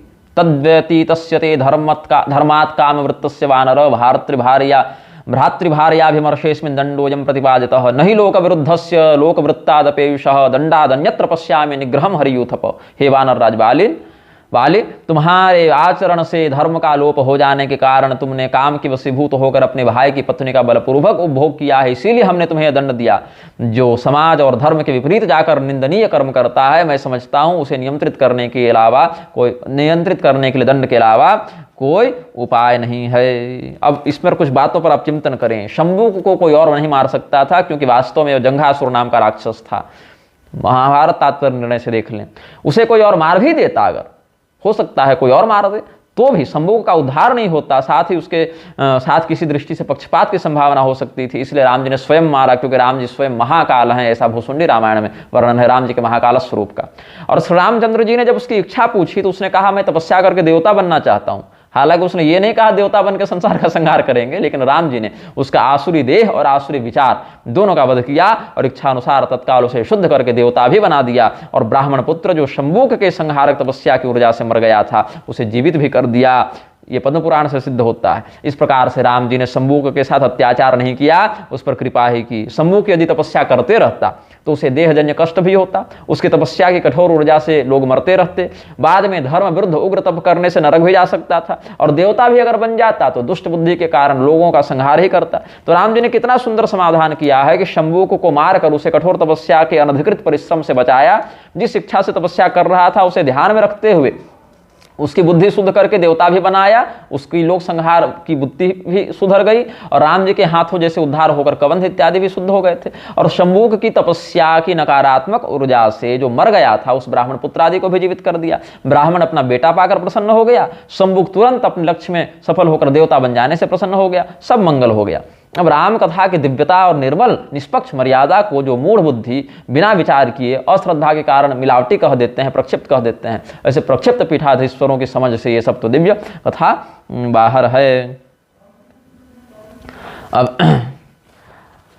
इसमें महाभारत का कुछ लोग एक वर्णन करते हैं, जहां पर युधिष्ठिर जी ने पितामह भीष्म से कहा है कश्चित पितामहे नासित श्रुतम वा दृष्टमेव च कश्चिन मर्त्यो मृतो राजन पुनरुज्जीविति भवत, जीवितो भवत या कुछ होना चाहिए, प्रिंटिंग मिस्टेक लग रहा है। ये शांति पर्व में कहते हैं कि भाई युधिष्ठिर जी ने पूछा है पितामह भीष्म से कि क्या आपने कभी यह देखा या सुना कि कोई मनुष्य मरकर फिर जी उठा हो। तब एक छोटी सी कथा है, नैमिषारण्य में एक गीध और गीदड़ का संवाद है। कोई ब्राह्मण बालक मर गया था काल मृत्यु में, उसके पिता और बंधु बांधव स्मशान ले जाकर शोकाकुल हो गए, और स्मशान भूमि में डालने के बाद भी वापस नहीं लौट पा रहे थे। तो गीध ने आकर कहा कि तुम वापस चले जाओ भाई, स्मशान में तो हजारों लोग आते ही रहते हैं मृतक शव लेकर, और कोई दोबारा जिंदा तो होता नहीं, अब तुम्हारा बेटा जिंदा तो होगा नहीं, तुम लौट जाओ। और गीदड़ ने क्या कहा, अरे मूर्खों, तुम लोग अभी लाड़ प्यार कर लो, अभी तो सूर्यास्त भी नहीं हुआ है, तुम वापस मत जाओ, अभी तो तुम यहीं पर रुको, क्योंकि पूर्व काल में सुना गया है कि शंभुक के मरने पर ब्राह्मण का बच्चा जीवित हो गया था, शायद तुम्हारा भी हो जाए। श्रूयते शंभुके शूद्रे हते ब्राह्मणदारक जीवितो धर्म मासाद्य रामात सत्य पराक्रमात्। ये महाभारत के शांति पर्व में है। तो दोनों का अपना स्वार्थ था। हुआ क्या था, गिद्ध जो है वो रात्रि से पहले उस बच्चे को खा लेना चाहता था, क्योंकि रात्रि होगी तो सियार और लकड़बग्घे सब पहुंच जाएंगे, और सियार चाहता था कि ये रात्रि के बाद हम इसको खाएं, गिद्ध इत्यादि अपने अपने स्थान में चले जाएंगे। तो दोनों अपने अपने स्वार्थ में थे। लेकिन कहा जाता है, तो भीष्म पितामह ने इसमें कहा कि तथा धर्म विरोधेन प्रिय मिथ्याभिध्यायिना श्मशानवासिना नित्यं रात्रि मृगयता तदा ततो मध्यस्थतां नीता वचनैरमृतोपमैः जम्बुकेन स्वकार्यार्थं बान्धवास्तस्य धिष्ठिता। तो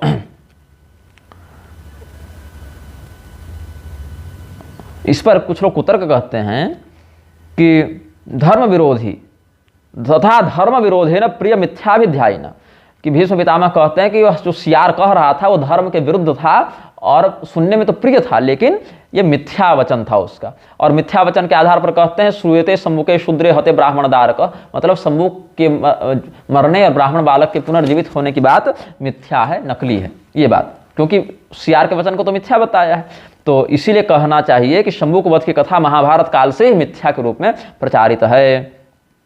बाद में भगवान शिव जो श्मशान में थे उन्होंने कहा क्यों इतना हल्ला कर रहे भाई, हम ब्राह्मण के बच्चे को ही जीवित कर देते हैं, और गिद्ध और सियार की भूख प्यास को भी भगवान ने मिटा दिया था। ये अलग बात है, लेकिन ये कुतर्क बड़ा हास्यास्पद है, क्योंकि रामभद्राचार्य यह कहता है कि शंभुक वध का प्रकरण किसी मान्य ग्रंथ में नहीं मिलता। ये तो बाद में गुणाढ़ ने जोड़ दिया, या क्षेमेंद्र नामक जैन ने जोड़ दिया, गुणाढ़ नामक बौद्ध ने जोड़ दिया। हालांकि गुणाढ़ और क्षेमेंद्र में ही 1200 सालों का अंतर है, लेकिन रामभद्राचार्य को पता ही नहीं किसने जोड़ा। कुछ कहते हैं अंग्रेजों ने जोड़ दिया, कुछ कहते हैं मुगलों ने जोड़ दिया। लेकिन बात है कि महाभारत काल से बात प्रचारित थी, ऐसा रामभद्राचार्य के ही पक्षधर रामाधार शर्मा उपाध्याय मेरे विरुद्ध कह रहे थे। तो महाभारत काल से ये बात प्रचारित थी, तो मतलब अंग्रेज और मुगल और गुणाढ़ और क्षेमेंद्र के मिलावट करने से, प्रक्षिप्त करने से पहले से 5000 साल पहले से ये बात चल रही थी, और युधिष्ठिर और भीष्म पितामह दोनों बैठ के चर्चा कर रहे थे। पहले तो आपने कहा ना कि सियार ने कहा कि श्रूयते शंभुके शूद्रे हते ब्राह्मणदारक, कि मैंने शंभुक के बारे में सुना है। अब ये बड़ी विचित्र बात है। अब सियार तो यही कहेगा ना कि मैंने सुना है, सियार थोड़े कहेगा कि हम स्वयं बैठकर पढ़ रहे थे रामायण। अब सियार है, पशु है, वो तो सुनेगा ही ना, वह तो श्मशानवासी पशु है। लेकिन अगर महाभारत काल में भी सियार जैसा व्यक्ति भी ये बात जानता है, और महाभारत काल में भी तो भीष्म पितामह ने बताया, ये घटना उससे पहले की है, उस समय अगर सियार जैसे पशु पक्षी भी इस बात को जानते थे, इसका अर्थ है घटना बहुत प्रसिद्ध थी और लोग उस समय भी जानते थे। और ये भी कहा है सियार ने कि अथ रुद्र कुमारो व ब्रह्मा व विष्णुरेव च वरमस्मै प्रयच्छन्ति ततो जीवेत अयं शिशु। भगवान शिव, कुमार कार्तिकेय, ब्रह्मा या विष्णु इत्यादि कोई बड़े देवता इसको वरदान दे दें तो बच्चा जीवित भी हो सकता है। अब बताइए, अगर कह दें कि सियार का वचन धर्म विरुद्ध है और मिथ्या ही है, तो क्या यह भी वचन मिथ्या हो जाएगा कि देवताओं में पुनर्जीवित करने की क्षमता है? क्या कह दें कि देवता पुनर्जीवित नहीं कर सकते? और अंत में तो प्रसंग के ही अंत में शिव जी ने बच्चे को जीवित भी कर दिया था। ये होना चाहिए। शंभुक जो है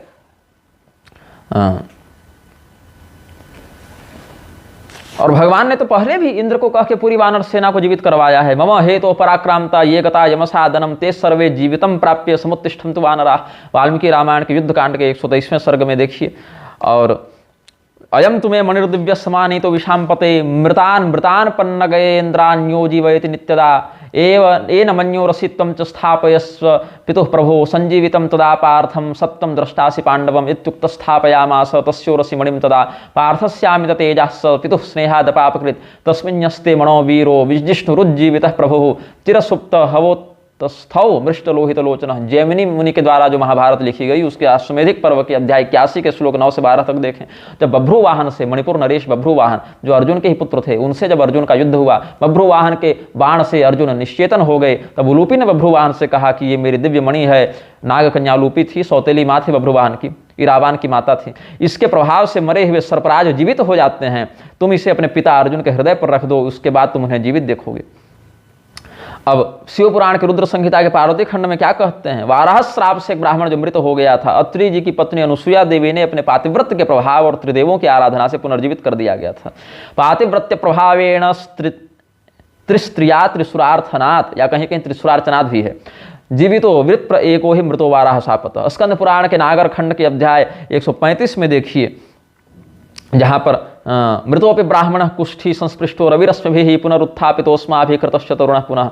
मांडव्य ऋषि के शाप से ब्राह्मण मर गया था, उन्होंने शाप दिया था अगले दिन सूर्योदय के साथ तुम मर जाओगे, वो मर गया था, तो बाद में उसको पातिव्रत के प्रभाव से जीवित किया गया।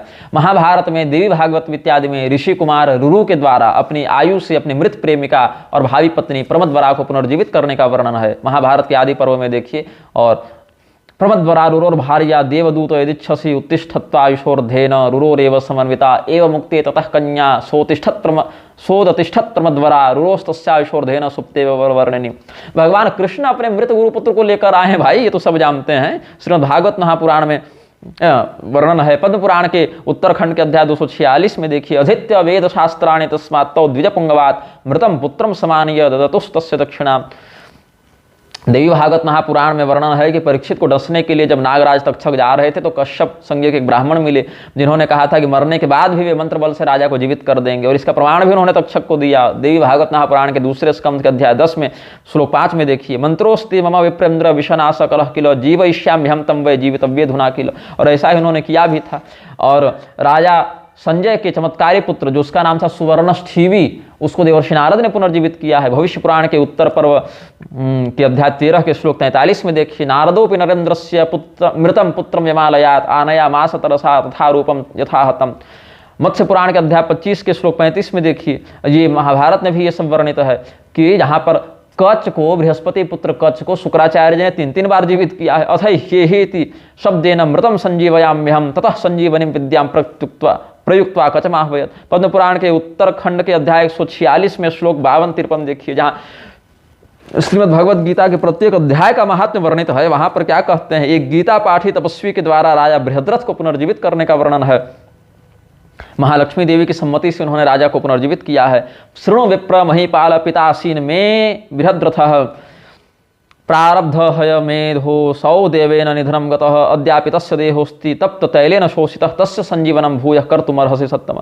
तो ऐसा देखना चाहिए कि भले सामान्य स्थिति में मरा व्यक्ति पुनर्जीवित नहीं होता, लेकिन दिव्य औषधि के प्रभाव से, मंत्र के प्रभाव से, देवताओं के वरदान के प्रभाव से वह पुनर्जीवित होता है। उसी प्रकार भगवान श्री रामचंद्र जी की कृपा से ब्राह्मण पुत्र भी जीवित हुआ, इसमें कोई संशय नहीं करना चाहिए। इस प्रकार से शंबुक वध की कथा ऐतिहासिक, सैद्धांतिक और दिव्य आध्यात्मिक आधार पर भी पूर्ण प्रामाणिक है, निर्विवाद है। कोई अपनी मूर्खता और हठधर्मिता के कारण चाहे जो माने। अब हम अपनी दूसरी पुस्तक मूर्ख हृदय न चेत के माध्यम से कुछ इसमें जो प्रमाण हमने लिखे हैं उनके आधार पर आपको इस कथा में और भी जो रहस्य हैं उसका हम संक्षेपतः वर्णन करते जाएंगे। प्रधान विषय तो हम बता ही देते हैं। मध्वाचार्य जी के महाभारत तात्पर्य निर्णय से तो हमने आपको प्रमाण दे ही दिया। यहाँ पर जो अग्निदेव के अवतार हैं भगवान वल्लभाचार्य जी, वल्लभाचार्य जी के विषय में आप जानते ही होंगे। तो वल्लभाचार्य जी ने जो श्रीमद् भगवत गीता के 17वें अध्याय की टीका की, उसमें 5वां श्लोक जो है, अशास्त्र विहितम घोरम तप्यम ते तपोजना दंभाहंकार संयुक्ता कामराग बलान्विता, उसमें आसुरी तपस्या को, अशास्त्रीय तामसी तपस्या को समझाने के लिए शंभुक का ही उदाहरण दिया है। ये तो जना शास्त्र विधि मुत्सृज्य कामकारतः येषाम कामकार एव हेतुस्तत एव तपस्तप्यम ते शंभुकादिवत तानासुर निश्चयान विद्युत्तरेणान्वयः। ये उन्होंने शंभुक का उदाहरण दिया है।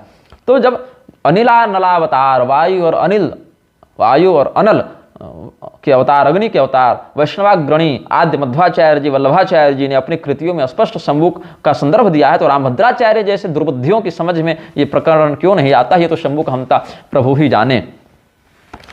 अब इस पर रामभद्राचार्य ने एक बहुत ही निम्न स्तर का कुतर्क किया है। वाल्मीकि रामायण के आधार पर वो उत्तरकांड का ही संदर्भ देकर इस कथा को खंडित करते हैं। अप्राप्त यौवनम बालम 5 वर्ष सहस्रकम अकाले कालम आपन्न मम दुखाय पुत्रको तरुणो रूप संपन्नो सुकुमारो महाबलो पुंडरीक विशालाक्षो चिरकृष्णा जिनाम्बरो। ये 2 श्लोक उन्होंने दिए हैं। पहले श्लोक के आधार पर क्या कहते हैं, एक तो तीसरे कांड से दिया, अरण्य कांड से, और एक उत्तरकांड से दिया। क्या कहते हैं, अप्राप्त यौवनम बालम 5 वर्ष सहस्रकम अकाले कालमापन्न मम दुखाय पुत्र को। जो ब्राह्मण का बच्चा मरा है वो विलाप करते हुए क्या कहते हैं, हे पुत्र, यद्यपि तुम 5000 वर्ष के हो चुके हो फिर भी अभी तुमको युवावस्था प्राप्त नहीं हुई है। अब बताओ, जो 5000 वर्ष का बच्चा हो उसको बच्चा कहेंगे, उसको युवावस्था प्राप्त नहीं होगी, ऐसा रामभद्राचार्य का पक्ष है। और रामचंद्र जी 25 वर्ष में ही युवा हो जा रहे हैं। शूर्पणखा कहती है, तरुणो रूप संपन्नो सुकुमारो महाबलो पुंडरीक विशालाक्षो चिरकृष्णा जिनाम्बरो। अब राम जी 25वें वर्ष में कहाँ युवा हो जा रहे हैं, जब 27 वर्ष में राम जी स्वयं वनवास ही गए हैं। रामम पंचदशे वर्षे षोडशां चैव मैथिलीम, राम जी का विवाह 15वें वर्ष में हुआ और उषित्वा द्वादश समा के आधार पर 12 वर्ष वो अयोध्या में रहे, 27वें वर्ष में राम जी का वनगमन हुआ। तो 25 वर्ष में शूर्पणखा कहाँ से कह रही है, ये रामभद्राचार्य को समझना चाहिए था, लेकिन वो कुतर्क किए हैं अपनी पुस्तक में जो उन्होंने मेरे विरुद्ध लिखी है। और तो ये कहते हैं कि राम जी जो हैं वो युवा हो गए और 5000 वर्ष का ब्राह्मण का बालक बच्चा ही रह गया। तो ये सब बातें विरोधाभासी हैं, ऐसा सोचना चाहिए। ये रामभद्राचार्य का कुतर्क है। अब हम बताते हैं ऐसा क्यों हुआ। 5000 वर्ष का होकर भी ब्राह्मण का बालक युवा क्यों नहीं हुआ, यहाँ सामान्य सी बात है। 10 रोटी खाकर मनुष्य का पेट भर जाएगा, हाथी का पेट नहीं भरेगा।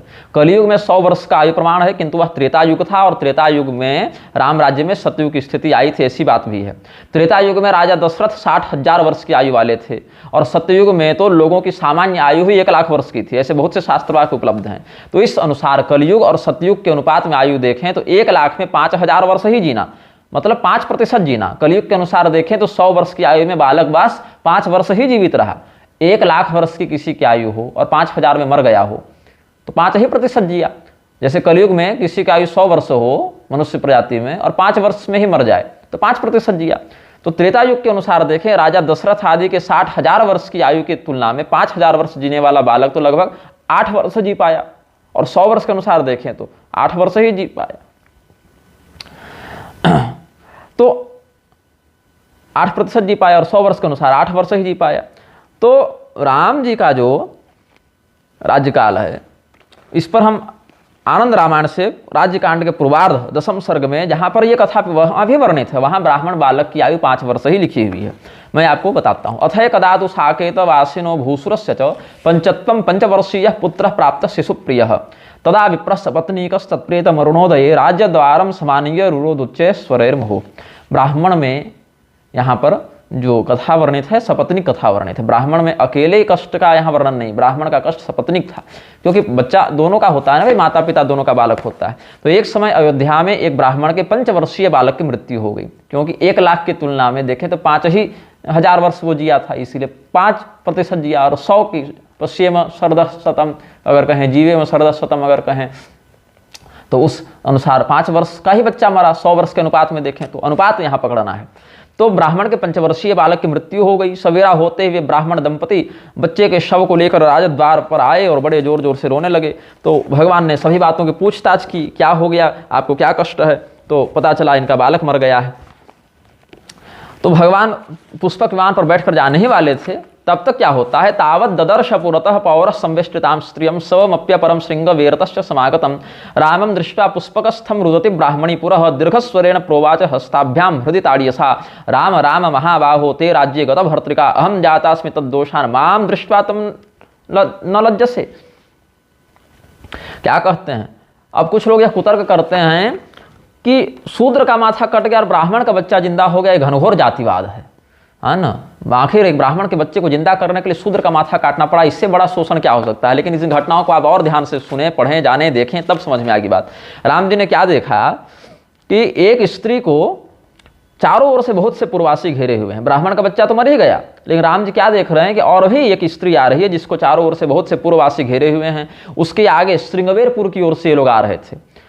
एक और शव यात्रा आ रही है। स्त्री ने जब राम जी को पुष्पक विमान पर बैठे देखा तो अपने हाथों से छाती पीट कर कहने लगी, हे राम तुम्हारे राज्य काल में विधवा होकर हम यहाँ आई हैं, मुझे इस दशा में देखकर तुम्हें लाज नहीं आती। अब भगवान शब्द क्या कर रहे हैं, भगवान अब कोई भी विलाप करेगी तो ऐसे ही शब्दों का प्रयोग करेगी।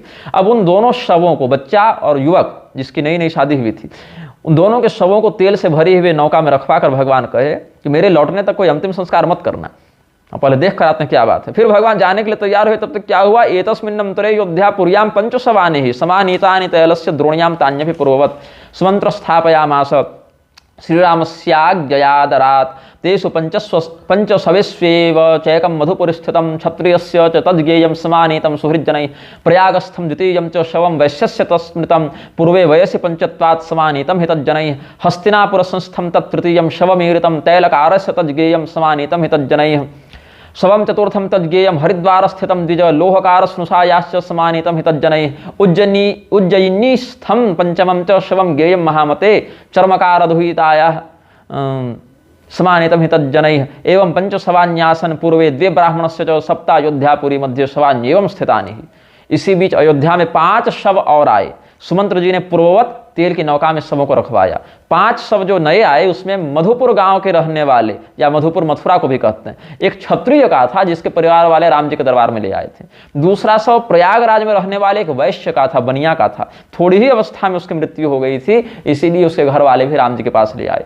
तीसरा शव हस्तिनापुर में रहने वाले एक तेली का था, उसके भी परिजन राम जी के पास ले आए। चौथा शव हरिद्वार में रहने वाले एक लोहार की बहू का था, उसका भी शव ले आए। और 5वां शव उज्जैन में रहने वाले एक चमार की बेटी का था और उसके घर वाले भी अयोध्या ले आए थे। इस प्रकार से 5 शव और पहले 2 ब्राह्मण के आए थे, एक बच्चे का, एक नवविवाहित युवक का, सब मिला के 7 शव एकत्र हो गए। रामोपि दंडकम पश्यन् सब्रभ्राम समन्ततः यो विंध्याचलम श्री धीमान रेवावाय परिप्लुतम तत्र वृक्षे लंबमानं धूमं पात मधो मुखम शूद्रम निरीक्ष स्वर्गच्छम तम हंतुम समुपस्थितः तदा तम राघवः प्राह भो शूद्र शृणु मद्वचः ब्राह्मणादित्रिभिर्वर्णस्तपः कार्यं न चेतरैः शूद्रश्च द्विजशुश्रूषा सदा कार्याति भक्तितः द्विजकृत्यं त्वया चात्र कृतं पापात्मना जड इदानीं तां हनिष्यामि जीवयिष्यामि तान् मृतान् तुष्टोऽहं तां तत्तपसा वरं वरय वाञ्छितम् इति रामवचः श्रुत्वा धूमुखो रामपादजः उवाच भयभीत सन्नत्वा राम मुहुर्मुहुः राम रावण दर्पघ्न यदि तुष्टोऽसि मां प्रभो तर्हि ते वरयाम्यद्य येन शूद्र गतिर्भवेत्। रेवा नदी से परिप्लुत विंध्य पर्वत की ओर राम जी जब बढ़े पुष्पक विमान पर बैठकर, तो दंडकारण्य के अंतर्गत क्या देखते हैं, वो अच्छी तरह घूम कर देखा। एक शूद्र उल्टा लटक कर नीचे जल रही आग की धूनी का धुआं पी रहा है। इस प्रकार उग्र तपस्या करने वाले, स्वर्ग चाहने वाले उस शूद्र को राम जी मारने के लिए तैयार हो गए और उसके पास जाकर कहने लगे, हे शूद्र, ब्राह्मण, क्षत्रिय, वैश्य, इन तीनों वर्णों के लिए तो तपस्या का विधान है। शूद्रों को तो भक्ति युक्त मन से द्विजाति सेवा करनी चाहिए। अरे जड़, तुझ पापी ने अपने धर्म का उल्लंघन करके द्विजों के समान कर्म किया है, इसीलिए मैं तुझे मारकर उन लोगों को जीवित करूंगा जो तेरे धर्म विरुद्ध आचरण से अकाल मृत्यु के ग्रास बने हैं। किंतु मैं तेरी तपस्या से प्रसन्न हूं, मतलब अब तपस्या तो किया ही है, तो बोल तेरी क्या कामना है। तब राम जी की वाणी सुनकर भयभीत होकर मस्तक झुकाकर बारंबार प्रणाम करके उस शूद्र ने कहा, हे रावण के अभिमान को दूर करने वाले राम जी, यदि वास्तव में आप मेरे ऊपर प्रसन्न हैं तो मुझे यह वरदान दीजिए जिससे शूद्र जाति को भी सद्गति प्राप्त हो, मेरा भी उद्धार हो जाए। तो ममापि येन कीर्तिस्यात्तम वरम दातुमर्हसि इति शूद्रवचः श्रुत्वा रामस्तुष्टो ब्रवीद्वचः मम रामेति यन्नाम तच्छूद्रैस्सर्वदेव हि जपनीयं कीर्तनीयं चिन्तनीयं मुहुर्मुहुः भविष्यति गतिस्तेषां मनेन मत्तरो भव तवानेनोपकारेण कीर्तिः शूद्रेषु वै भवेत् इति रामवरं श्रुत्वा पुनः शूद्रो ब्रवीद्वचः शूद्राः कलो मन्दधियो भविष्यन्ति रघुत्तम व्यग्रचित्ता भविष्यन्ति कृषिकर्मादिभिः प्रभो तदा तेषां कुतो बुद्धिर्जपादिषु भविष्यति अतस्तदनुरूपोऽद्य वरो देयो विचार्य च तत्तस्य वचनं श्रुत्वा रामस्तुष्टो ब्रवीत् पुनः परवन्दनकालेषु राम रामेति सर्वदा शूद्रा वदन्तु सर्वत्र तेन तेषां गतिर्भवेत्। तवापीयं कथा कीर्ति स्मरिष्यन्ति मतंघ्रिजाः तं मया निहतस्तद्य वैकुंठम प्रतियास्यसि। अब जब शंभुक ने ऐसा कहा, वरदान मांगा कि हमारा शूद्र वर्ण के जाति के लोगों का भी उद्धार हो, तो राम जी ने कहा कि मेरे राम राम राम इस पवित्र नाम का जो शूद्र सदा जप करेंगे, कीर्तन करेंगे, चिंतन करेंगे, उन सभी लोगों को सद्गति प्राप्त होगी। और तुम भी तपस्या को छोड़कर मेरा चिंतन करो, इससे तुम्हारे इस उपकार से शूद्रों के मध्य तुम्हारी बड़ी कीर्ति होगी। तब राम जी से वर पाकर शूद्र ने कहा, हे रघुसत्तम, आगे प्रचंड महाकलयुग आएगा, उसमें शूद्रों की बुद्धि अधिक होगी नहीं, वे जप कीर्तन आदि क्या किया करेंगे, अपनी खेती बाड़ी के काम में सदैव व्यस्त रहेंगे। ऐसे में जप और कीर्तन करने का अवसर कब मिलेगा, इन शुभ कर्मों की ओर उनकी बुद्धि कैसे जाएगी। अतः आप उनके अनुरूप कोई वरदान दीजिए। कितना सोचकर कर रहा है ये प्रश्न और वरदान मांग रहा है। उसकी यह बात सुनकर प्रसन्न होकर राम जी ने कहा, चलो ठीक है। एक दूसरे को प्रणाम करने के समय, आशीर्वाद देने के समय, है ना, अभिवादन के समय लोग राम राम ऐसा कहेंगे, ओ भैया राम राम, ओ ताऊ जी राम राम, ओ छोरे राम राम, हरियाणा में चलता है ना। और भी हाथ जोड़ के किसी को राम राम भैया, राम राम दीदी जी, ऐसा। तो कहीं कोई वृद्धा माता दिखते, हम लोग भी राम राम माता जी ऐसे कहते हैं, राम राम स्वामी जी, है ना। तो इस प्रकार से शूद्र वर्ण के लोग तो विशेष करके अभिवादन में भैया राम राम और क्या हाल चाल ऐसे कहते हैं। तो अब मुझे याद आया, मेरी बड़ी कम अवस्था थी उस समय, एक जाति की नाई, नापित जाति की एक महिला थी जो उस समय 20-22 साल की होंगी और हमारी अवस्था उस समय 8-9 वर्ष की होगी। तो उनको हम बीना दीदी कहते थे। अब तो विवाहिता हो गई वो कई वर्ष पूर्व, संतानवती भी हैं। तो एक दिन हमको कही गुड मॉर्निंग बाबू। तो हम सुबह सुबह स्नान करने जा रहे थे तालाब के किनारे। तो हम बोले कि दीदी गुड मॉर्निंग सब मत कहिए, राम राम कहा कीजिए। तो उस दिन से आज भी जब वो मुझे मिलते हैं तो राम राम बाबू ही कहते हैं। तो वही मुझे याद आ गया कि शूद्र वर्ण के लोगों के लिए शंबुक और श्री रामचंद्र जी के प्रसंग के कारण कितना सुंदर अवसर मिल गया कि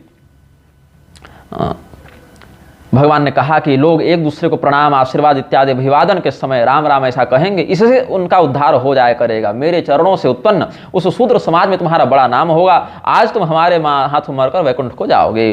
तो आनंद रामायण के राज्यकांड के पूर्वार्ध के सर्ग 10 में कहते हैं, पुनर्जयाचे श्रीरामं वरमन्यम स्वकारणात् अस्मिन् शैले सदा तिष्ठ सीता लक्ष्मण संयुतः अंशतस्ते पूर्वमेव दर्शनम मम ये नराः करिष्यन्ति ततः पश्चात् ये नरास्तव दर्शनम कुर्वन्ति सहितं भक्त्या मोक्षमेव व्रजन्ति ते मद्दर्शनं विना मर्त्यास्त्वां पश्यन्ति विचारतः तेषामुद्धरणं राम कुरु मद्वचनात् प्रभो तथोवाच तदा रामो भक्तिं तस्मै ददौ हरिः इति कृत्वा सुसन्तुष्टं हत्वा शूद्रं रघुत्तमः जीवयामास विप्रादीन सप्त साकेत संस्थितान तदाराभ्यात्र शूद्रस्तु विष्णुदासा वनीतले परवंदन कालेषु राम रामेति कीर्त्यते। इसके बाद शंबुक ने राम जी से यह और वरदान मांगा, आप सीता और लक्ष्मण के साथ सर्वदा इस पर्वत पर निवास करें, पहले मेरा दर्शन करने के बाद लोग आपका दर्शन करेंगे, तब उनको मोक्ष पद प्राप्त हुआ करे। इसके अलावा अब ठीक है, जो लोग भ्रमवश मेरा दर्शन किए बिना ही आपका दर्शन कर ले, उनका भी उद्धार हो जाए। अब ये स्थान वर्तमान में कहाँ है और किस स्थिति में, ये तो मैं अभी नहीं जानता हूँ, लेकिन श्री रामचंद्र जी ने तथास्तु कह के भक्ति का वरदान दिया और उसको मारकर अकाल मृत्यु से मरे लोगों को जीवित किया, जिसमें ब्राह्मण, क्षत्रिय, वैश्य, शूद्र सभी प्राणी थे जो अयोध्या में पड़े हुए थे। इसीलिए तब से ही पृथ्वी में शूद्र लोग आपस में प्रणाम और आशीर्वाद के समय राम राम कहा करते हैं। ये रहस्य है। ऐसे कथाओं का व्याख्यान शास्त्र में किया गया है, ऐसे आचार्यों को प्रसारण करना चाहिए। कुमार विश्वास और मनोज मुंतशिर और रामभद्राचार्य की बकवास के चक्कर में शास्त्रों को प्रक्षिप्त नहीं बोलना चाहिए। पद्म पुराण के प्रमाणों से हमने सिद्ध किया था कि श्री राम और शंबुक के मध्य बहुत सुंदर मधुर पिता पुत्र संवाद हुआ था, पिता पुत्रवत संवाद हुआ था। आनंद रामायण के प्रमाण से सिद्ध किया कि शंबुक की तपस्या के कारण केवल ब्राह्मण ही नहीं, अन्य लोग भी मर रहे थे। किसी का पुत्र, किसी का पति, किसी की बेटी, किसी की बहू, सब मर रहे थे। ब्राह्मण के साथ साथ क्षत्रिय भी मरा, वैश्य भी मरा, शूद्र के अंतर्गत तेली, लुहार, चमार, सब जाति के लोग मर रहे थे। अब जो लोग शंबुक को दलित और शोषित और ये सब कहते फिरते हैं, वो ध्यान दें कि शंबुक जो था वो राम जी के राज्य में मुख्य स्वास्थ्य अधिकारी था, चीफ मेडिकल ऑफिसर था, IAS के बराबर था, कोई शोषित पीड़ित नहीं था, CMO बना था वो अयोध्या का। अब बताइए, हमने आपको कहा था ना शुरू में, जहाँ पर पद्म पुराण का हम जब शुरू में इस प्रारंभ में ही वीडियो में कहे थे, जहाँ पर कहा कि चिरादृष्टोऽसि राघव, जहाँ शंबुक ने कहा कि बड़े दिनों के बाद आपका दर्शन हुआ, आप मिले हैं हमसे। तो पहले मिल चुका था शंबुक, कब मिला था, कैसे मिला था, वो बताते हैं। आपको स्मरण होगा कि सीता त्याग के संदर्भ में हमने जो वक्तव्य जारी किया था, उसमें देवरात और विश्वामित्र संवादात्मक कौशिक रामायण से हमने प्रमाण दिए थे। आज उसी कौशिक रामायण से हम ये प्रमाण देते हैं। देवरात जी ने पूछा है, श्रूयते रामचंद्रस्य राज्ये द्विजसुतमृतः सद्विजः शवमादाय राम द्वारिह्यपाक्षिपत न मे कुटुंबे कोप्यस्ति दुराचार परायणः राज्ञो दोषेण मे बालो मृत इति विनिर्णयः रामो नारद वाक्येन शंबुकं तपसि स्थितं शूद्रं जघान तत्कालं जीवितो मृत बालकः द्विजस्य बालकः कस्मात् शूद्रस्य तपसा मृतः इति मे संशयं छिन्दी सर्वज्ञष्टं मतो मम। देवरात जी ने पूछा है कि सुना जाता है कि राम जी के राज्य में कोई ब्राह्मण का पुत्र मर गया था। ब्राह्मण ने अपने पुत्र का शव लाकर श्री राम जी के द्वार पर रख दिया और कहा कि मेरे परिवार में कोई भी दुराचारी नहीं है, अतः राजा के अपराध से ही मेरा पुत्र मरा है, यह निश्चित है। तो रामचंद्र जी ने नारद जी के द्वारा या अन्य वशिष्ठ आदि के द्वारा या आकाशवाणी से जानकर, अलग अलग कल्पों में थोड़ा भेद हो जाता है, लेकिन मुख्य घटनाक्रम वही रहता है कि शंबुक नामक शूद्र तपस्या कर रहा है, तत्काल उस शूद्र को मार डाला, तब वह मृत बालक पुनः जीवित हो गया। अब शूद्र के तपस्या करने से ब्राह्मण के पुत्र के मर जाने में क्या तुक है भाई? मैं आपको सर्वज्ञ मानता हूं, अतः आप मेरी इस संशय को दूर कीजिए। तो कौशिक जी ने बताया, शृणुपुत्र प्रसंगस्य रहस्यम परमाद्भुतम रामराज्ये जनाः सर्वे वर्णाश्रम परायणाः स्वं स्वं धर्मं विशेषेण पालयन्ति स्म सुव्रताः सत्कर्म निरता विप्रा ज्ञान मार्गाधिकारिणः क्षत्रियारक्षणे निष्ठाः सैन्यकर्माधिकारिणः वैश्याश्च कृषिगोरक्षा वाणिज्येष्वधिकारिणः शूद्राश्च सेवा निरताः शौचाचार परायणाः अंत्यजा नगरग्राम परिष्काराधिकारिणः। हे पुत्र, विश्वामित्र जी कहते हैं, इस प्रसंग का परम अद्भुत रहस्य सुनो। राम जी के राज्य में सभी प्रजाजन अपने अपने वर्ण और आश्रम के धर्म का पालन करते थे। सभी लोग वर्णाश्रमी ही थे जो बड़ी तत्परता से इस व्रत का पालन करते थे। ब्राह्मण का 6 काम था, यज्ञ करना और कराना, दान लेना और देना, शास्त्र पढ़ना और पढ़ाना। षटकर्मों का पालन करते थे, ज्ञान मार्ग के अधिकारी होते थे। रक्षानिष्ठ क्षत्रिय सेना से संबंधित कार्य के अधिकारी होते थे। वैश्य वर्ण वाले कृषि, गोरक्षा, वाणिज्य, व्यापार के संरक्षक होते थे। पवित्र आचार वाले शूद्रजन शूद्राश्च सेवा निरता शौचाचार परायणा, पवित्र आचार वाले शूद्रजन सेवा क्षेत्र के कार्य में नियुक्त होते थे, सर्विस सेक्टर उनका था। और अमत्यजगण नगर और ग्राम की स्वच्छता से संबंधित कार्यों में संलग्न किए जाते थे। अब शंभू को क्या था, शंभु कोशावयोध्यायाम स्वास्थ्य रक्षाधिनायकः सहस्रस्वं त्यजा अस्य शुद्धि संस्कार कर्मणि आधिपत्ये नियुक्तास्तु कुर्वन्ति मार्जनादिकं सोऽयं स्वास्थ्य विभागस्य प्रमुखो राजसेवकः अदत्त्वा सूचनां मूढो जगाम गहनं वनं तत्र देवत्वमाप्राप्त्यर्थं महोग्रं तप आस्थितः पादो बद्ध्वा वटस्कन्धे लम्बितो यमधोमुखः अध्यक्षरहिते क्षेत्रे कर्मिणस्ते निरङ्कुशाः न सम्यग् विदधो शुद्धिं प्रमादस्य वशानुगाः सम्मार्जन प्रोक्षणाभ्यां विहीना वीथयस्तथा पंकिला दुर्मला जाता अतिदुर्गन्धसङ्कुलाः मक्षिका बहुला गेहा मशकव्राद पीड़िताः विसूचिका रुजाग्रस्तो मृतस्तत्र द्विजार्भकः। शंभुक नाम का जो शूद्र था वो अयोध्या नगरी की स्वास्थ्य रक्षा का मुख्य अधिकारी था।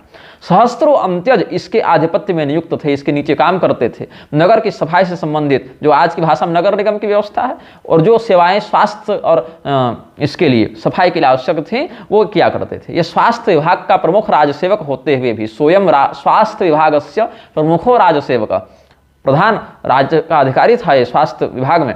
बिना कुछ सूचना दिए जंगल में जाकर तपस्या करने लगा, देवता बनने के अभिलाषा से बड़ा भारी उग्र तप करने लगा। अपने दोनों पैर एक बट वृक्ष के तने से बांधकर सिर को नीचे करके उल्टा लटक गया। जब अध्यक्ष नहीं रहा तो नीचे काम करने वाले सब सफाई कर्मचारी मनमाने हो गए। उन्होंने प्रमादवश नगर की साफ सफाई ठीक से करना बंद कर दिया। अब झाड़ू बुहारू और सफाई धुलाई के भाव में गलियां गंदी हो गई, जगह जगह कीचड़ और कचड़ा भरने लगा, बहुत दुर्गंध व्याप्त हो गया। घर घर में मक्खियां भिन भिनाने लगी, मच्छरों के झुंड सर्वत्र हो गए। ऐसी दशा में हैजा फैल गया और उसी प्रकोप में ब्राह्मण का बालक मर गया। ब्राह्मणेन समादिष्टो राघवो मृत्यु कारणम अन्वेषमाणो बुबुधे शंभुकस्यानुपस्थितिम् अग्रहित्वावकाशं च तथा दत्तैव सूचनां प्रयातोऽयं तपः कर्तुं पन्थानो मलदूषिताः एकस्य अपराधेनानेके रोगेण पीडिताः मृतो द्विजसुतो बालो ह्यनर्थानां परम्परा गुरुं पप्रच्छ धर्मात्मा को धर्मोऽत्र निरूपितः उवाच मुनिशार्दूलः शृणु रामश्रुतिरितं यः स्वधर्मं परित्यज्यात्यर्थं स्वार्थपरायणः परान् क्लेशयति मन्दः सदन्यो राजसेवकः यत्रैकस्य वधेनैव रक्षिताः स्युः सहस्रशः तत्रैको मृत्युदण्डार्ह सोऽयं दण्डेन युज्यतां वसिष्ठ वचनाद् रामो नारदेनानुमोदितः गत्वा वनमपश्यत्तम् शंभुकम तपसे स्थितम। ब्राह्मणों के द्वारा आदिष्ट राघव भगवान ने जब इस मृत्यु की जांच पड़ताल की तो विदित हुआ कि यह अनर्थ शंभुक की अनुपस्थिति के कारण हुआ है। अवकाश न लेकर बिना कुछ सूचना दिए यह शंभुक तपस्या करने के लिए चला गया। इस कारण सभी मार्ग मल से दूषित हो गए। इस एक व्यक्ति के अपराध से अनेक प्रजाजन रोगों से पीड़ित हो गए। ब्राह्मण का बालक मर गया, कितना अर्थ फैला। तब धर्मात्मा भगवान राम ने अपने गुरु वशिष्ठ जी से पूछा कि ऐसी स्थिति में राजा का धर्मशास्त्रों में क्या कर्तव्य निरूपित है। तब मुनि श्रेष्ठ वशिष्ठ जी ने कहा कि हे राम जी, इस विषय में वेद ने जो कुछ कहा है वो सुनिए। जो मूर्ख अपने व्यक्तिगत स्वार्थ सिद्धि के कारण धर्म का परित्याग कर देता है और अन्य जनों को क्लेश पहुंचाता है वह राज कर्मचारी दंड के योग्य है। जहां एक व्यक्ति के वध से सहस्रों की जान बचती हो वहां वह एक मृत्युदंड का पात्र है, सो इसे मृत्युदंड मिलना चाहिए। नारद जी ने भी वशिष्ठ जी की बात का समर्थन किया। तब गुरु जी की आज्ञा से राम जी वन को गए और वहां शंभुक को तपस्या करते देखा। तब क्या पूछते हैं, पप्रच्छ रामः किमिदम् अकृत्यं कृते त्वया त्यक्त्वा वर्णोचितं धर्मं निजकृत्यं विहाय च अनेन ते पराधीन रोगार्ता बहवो जनाः मृतो द्विजसुतो बालो धिक्त्वां देवत्व प्रार्थिनं मर्यादा रक्षणार्थं हि वेदवित् साग्निको द्विजः स्यो भक्तोत्तमः श्रीमान् अवध्यो रावणो हतः प्रजाराधन निष्ठेन मया सीता पतिव्रता त्यक्ता रजकतुष्ट्यर्थं किं त्वया नावबुध्यते स्वकीयः परकीयो वा ब्राह्मणो वा तथां त्यजः मर्यादा भेदकः सर्वो मम बद्धो नराधमः इत्युक्त्वा निज हस्तेन खड्गमुद्यम्य राघवः जनानां पश्यतां तस्य शिरः कायादपातयत्। श्री रामचंद्र जी ने पूछा कि शंभुक, ये तुम क्या कर रहे हो, अकृत्य करते हो। तूने अपने वर्णोचित धर्म और स्वकर्तव्य का परित्याग कर दिया है। तेरे इस अपराध से अनेकों जन पीड़ित हो गए हैं। एक ब्राह्मण का बालक मर गया। देवता बनने की दुरभिलाषा करने वाले तुझे धिक्कार है। मैंने धर्म की मर्यादा की रक्षा के लिए ही वेद पाठी, अग्निहोत्री, शिव भक्तों में अग्रगण्य उत्तम ब्राह्मण होने के बाद भी अवध्य ऐश्वर्यशाली रावण का वध किया था धर्म की रक्षा के लिए। क्या तुझे मेरे इन कृत्यों का पता नहीं है कि प्रजानिष्ठ होकर मैंने एक रजक प्रजा के संतोष के लिए पतिव्रता सीता का भी त्याग किया। सीता त्याग पर हम अलग से वक्तव्य पहले जारी कर चुके हैं। सुन लेंगे उसको आप। अपना हो या पराया हो, ब्राह्मण हो चाहे अंत्यज हो, चांडाल भी हो, कोई धर्म मर्यादा का उल्लंघन करेगा तो वह नराधम मेरे द्वारा वध के योग्य है। ऐसा कहते हुए राम भगवान ने अपने हाथ में खड्ग उठाया और सब लोगों के देखते उसका सिर धड़ से अलग कर दिया। पुनरागत्य साकेतम रामेण द्विजबालकः चिकित्सितो भिषग वर्गैः ब्राह्मणैश्चाभिमंत्रितः मृत्युंजय महामंत्र जपेन परिरक्षितः अचिरेणैव कालेन सम्यक जातो निरामयः देवादुंद भयो नेदु पुष्पवृष्टिरभूत्तदा रामस्य जयघोषेण पूरिताश्च दिशो दश एतत्ते सर्वमाख्यातम यच्छ्रुतम नारदान्मया शंभूकतापसवध रहस्यम हेतु गर्भितम। फिर श्री रामचंद्र जी अयोध्या वापस आए। उन्होंने उत्तम वैद्यों के द्वारा बालक की चिकित्सा करवाई, वेदज्ञ ब्राह्मणों के द्वारा धर्मानुष्ठान करवाया, महामृत्युंजय आदि सिद्ध मंत्रों का जाप करवाया। इन सब कृत्यों से वह मृत बालक थोड़े ही समय में सब प्रकार से स्वस्थ हो गया, पुनर्जीवित हो गया। तब देवगण ने दुंदुभी बजाई और पुष्पों की वर्षा होने लगी। श्री राम भगवान के जय घोष से दसों दिशाएं गूंजने लगी। इस प्रकार मैंने नारद जी के मुख से शंभूक तापस के वध के जो रहस्यों का श्रवण किया था वह हमने तुमको सुना दिया। अच्छा, उमा संहिता में भी कल हम चर्चा कर रहे थे, उमा संहिता में भी तथा सर्ग शतान पंच षटकांडानि तथोत्तरम कृत्संग रामायणं युवा श्रृणोति श्रावयेत वा सर्वबंध विनिर्मुक्तो ब्रह्म भूयाय कल्पते। षटकांडानि तथोत्तरम, 6 कांड उत्तरकांड के साथ मिलाकर 7 कांड, ये पूरी रामायण को जो पढ़ता है वो ब्रह्म भूयाय कल्पते, परमात्मा लोक को प्राप्त होता है। ऐसा उमा संहिता के 3 अध्याय में भगवान ने कहा है और उमा देवी को सुनाया है शिव जी ने। हाँ, पुनर्गत्वा पुनरयोध्यां तु रामपादा उपस्पृशत् ब्राह्मणस्य मृतं बालं कालधर्ममुपागतं जीवयामास काकुत्स्थः शूद्रं हत्वा च तावसं ततस्तु गौतमी तीरे नैमिषे जनसंसदि। ये पद्म पुराण के उत्तरखंड के अध्याय 244 में 1 से लेकर 32 श्लोक के मध्य जो उत्तरकांडीय कथाओं का वर्णन भगवान शिव ने किया है उसके अंतर्गत ये बात वर्णित है। अब रामभद्राचार्य कुतर्क बड़ा करते रहते हैं कि हम स्रोत प्रमाण मानेंगे, हम केवल वेदों से प्रमाण मानेंगे, हम इधर उधर का कोई प्रमाण नहीं मानेंगे। तो भैया वेदों से ही आप प्रमाण ग्रहण कर लीजिए। कल हमने सीता त्याग से संबंधित प्रमाण दिया था पिछले वीडियो में, ऋग्वेद के 10वें मंडल के 99 सूक्त के 5वें मंत्र से दिया था। और अब हम यहाँ पर ऋग्वेद के 7वें मंडल के सूक्त 19 के मंत्र दूसरे से तम हत्यदिंद्र कुत्समावह वाले मंत्र का हम यहाँ पर व्याख्यान करेंगे। मंत्र रामायण में वर्णन करते हैं आचार्य नीलकंठ चतुर्धर इस मंत्र की व्याख्या में, लोकस्थोपि अलौकिकं कर्म करोसीत्याह त्वम हेति हे इंद्रत्वम प्रसिद्ध इतरेषां परोक्षं कुत्सम ऋषिम् आवह रक्षितवानसि कदा समर्ये कालेन सह स्पर्धायां सत्यां तन्वा मृतस्य पुत्रस्य शरीरेण सहागतस्य पितृवाक्यं शुश्रूषमाणः मनसि कुर्वन् मृतं पुत्रमानि यद्वारि शोचतो विप्रस्य वाक्यं श्रुत्वा यममपि जित्वा तत्पुत्रमानितवानसीत्यर्थः। कथं मृतमपि रक्षितवानित्यत आह दासमिति दासं शूद्रं शूद्रस्यायोग्येन तपसा शुष्यं तं कोयवं कुत्सितेन स्वस्य दोषहेतुना मुनिधर्मेण युज्यते स्वधर्मेण च सेवया वियुज्यते इति कोयवम् अस्मै आर्जुनेयाय अर्जुन्याः पुत्राय कुत्साय तज्जीवनार्थं नरन्धयः नितरां हिंसितवानसि शिक्षन् शिक्षयन् धर्म मर्यादाम्। तम हत्यदिंद्र कुत्समावह वाला जो मंत्र है ऋग्वेद के 7वें मंडल के 19वें सूक्त के दूसरे मंत्र में, उसकी व्याख्या में जो हमने अभी पढ़ा संस्कृत में, उसका हिंदी अर्थ यह है।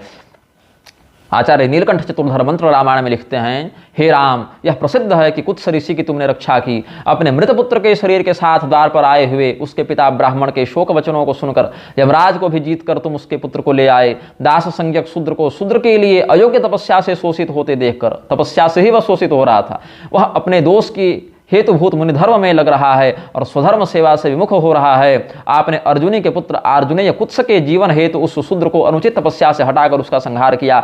इस प्रकार धर्म मर्यादा की शिक्षा दी। ये वेद से सिद्ध होता है। अब कुछ लोग यह कुतर्क कर सकते हैं कि सीता त्याग भी वेद से प्रमाणित हो रहा है, शंभुकवध भी वेद से प्रमाणित हो रहा है, तो कहीं ऐसा तो नहीं कि वेद ही राम जी के बाद लिखे गए। ये भी कुछ दुर्बुद्धि, क्योंकि जब दिमाग भटकता है तो बहुत ज़्यादा ही भटक जाता है। तो आपको यह स्मरण होना चाहिए जो हमने सीता त्याग के प्रकरण में भी बात कही थी, और यहाँ भी इस बात को हम कह रहे हैं कि जब ऋग्वेद के 10वें मंडल के 99 सूक्त के 5वें मंत्र में कहते हैं तो वम्रस्य वाल्मीकेः ये शब्द प्रयुक्त किया है मंत्र रामायणकार ने। कैसे माने कि मंत्र रामायणकार ने यह सही व्याख्या की है, तो वाल्मीकि जी का नाम वेद में वम्री के नाम से आया है। वम्रस्य मन्ये मिथुना विवव्री ऐसे आया है ना। तो यहाँ वम्र का क्या अर्थ है, बोले वम्रस्य वाल्मीकि, वम्र कहते हैं वाल्मीकि को। और ये बात कैसे प्रमाणित होती है, वेदों में वाल्मीकि जी का नाम वम्री आया है कैसे, तो यहाँ पर सूत जी बताते हैं, कौशिक रामायण के अंतर्गत ये बात वर्णित है गाधिपुरस्य निकटे जाह्नव्या दक्षिणे तटे क्षेत्रं बकसरो नाम नाना वृक्षोपशोभितं लता गुल्म निकुंजाढ्यं सर्वतोर्सुखसंयुतं वन्यपुष्पसमाकीर्णं कंदमूलफलाधिकं तत्र गाधिसुतः श्रीमान् कौशिको मुनिसत्तमः निर्माय स्वाश्रमं दिव्यमुवास तपसि स्थितः स्वाध्याय निरतास्तस्य शिष्या अयुतसंख्यकाः तत्रैव निवसन्ति स्म ब्रह्मचर्यव्रते स्थिताः एवं कुलपतेस्तस्य प्रियः पुत्रत्वमागतः शिष्यस्वन्यतमो वर्णी देवरात इति स्मृतः एकदा कौशिकः श्रीमान् सम्यग् हुतहुतासनः आस्थितः शिष्य सदसी पाठयामास सुव्रतः देवरातस्तदा वाक्यं प्रोवाच वदतांबर। गाधीपुर के निकट गंगा के दक्षिण तट के पास बकसर नामक एक क्षेत्र है। बक कहते हैं बगुला को, बगुला से जो तालाब घिरा रहे उसको बकसर कहते हैं। गाधीपुर को अब कालांतर में लोग गाजीपुर कहने लगे हैं और बकसर को बक्सर, क को आधा कर दिया, बकसर को बक्सर कह देते हैं और गाधीपुर को गाजीपुर कर रखा है। लेकिन शास्त्रों में उस स्थान का नाम गाधीपुर और बकसर है। बक मतलब बगुला और सर मतलब सरोवर। तो सार यह है कि बहुत सुंदर रमणीय स्थल था, वहाँ महाराज गाधी का शासन था। गाधी के पुत्र जो हैं कौशिक मुनि विश्वामित्र वहाँ पर रहते थे और वेद शास्त्रों को पढ़ने वाले 10,000 शिष्य उनके यहाँ रहते थे। पूरी यूनिवर्सिटी थी, कुलपति थे वो वहाँ के। यूनिवर्सिटी सही शब्द नहीं है लेकिन आज की भाषा में आप समझ जाएं इसलिए हमने कह दिया।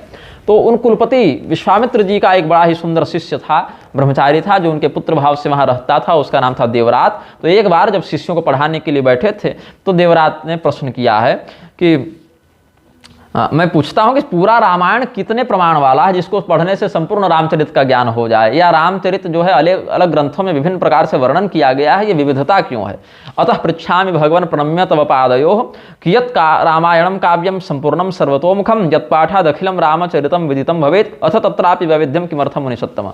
तो कौशिक जी कहते हैं वेद वेद्ये परे पुंसि जाते दशरथात्मजे वेदः प्राचेत सादासीत् साक्षात् रामायणात्मना अनंता वै यथा वेदास्तथा रामकथा मता ऋग्वेदस्य या मुख्या लोके शाकल संहिता तस्याहि विद्यते सूक्तम दृष्टम वम्री महर्षिणा तदेव प्रथमं बीजं प्रथमं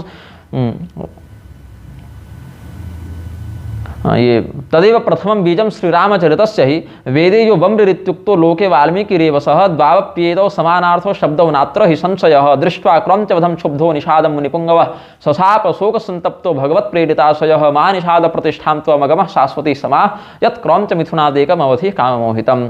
विश्वामित्र जी ने बताया कि वेदों के द्वारा जिन्हें जाना जा सकता है ऐसे परम पुरुष भगवान जब दशरथ के यहाँ पुत्र रूप में अवतरित हुए तब साक्षात वेद ही प्रचेता पुत्र महर्षि वाल्मीकि के द्वारा रामायण के रूप में प्रादुर्भूत हो गए। तो जैसे वेद अनंत हैं वैसे ही रामकथा भी अनंत है। इसी बात को हरि अनंत हरि कथा अनंता लिखते हैं गोस्वामी जी।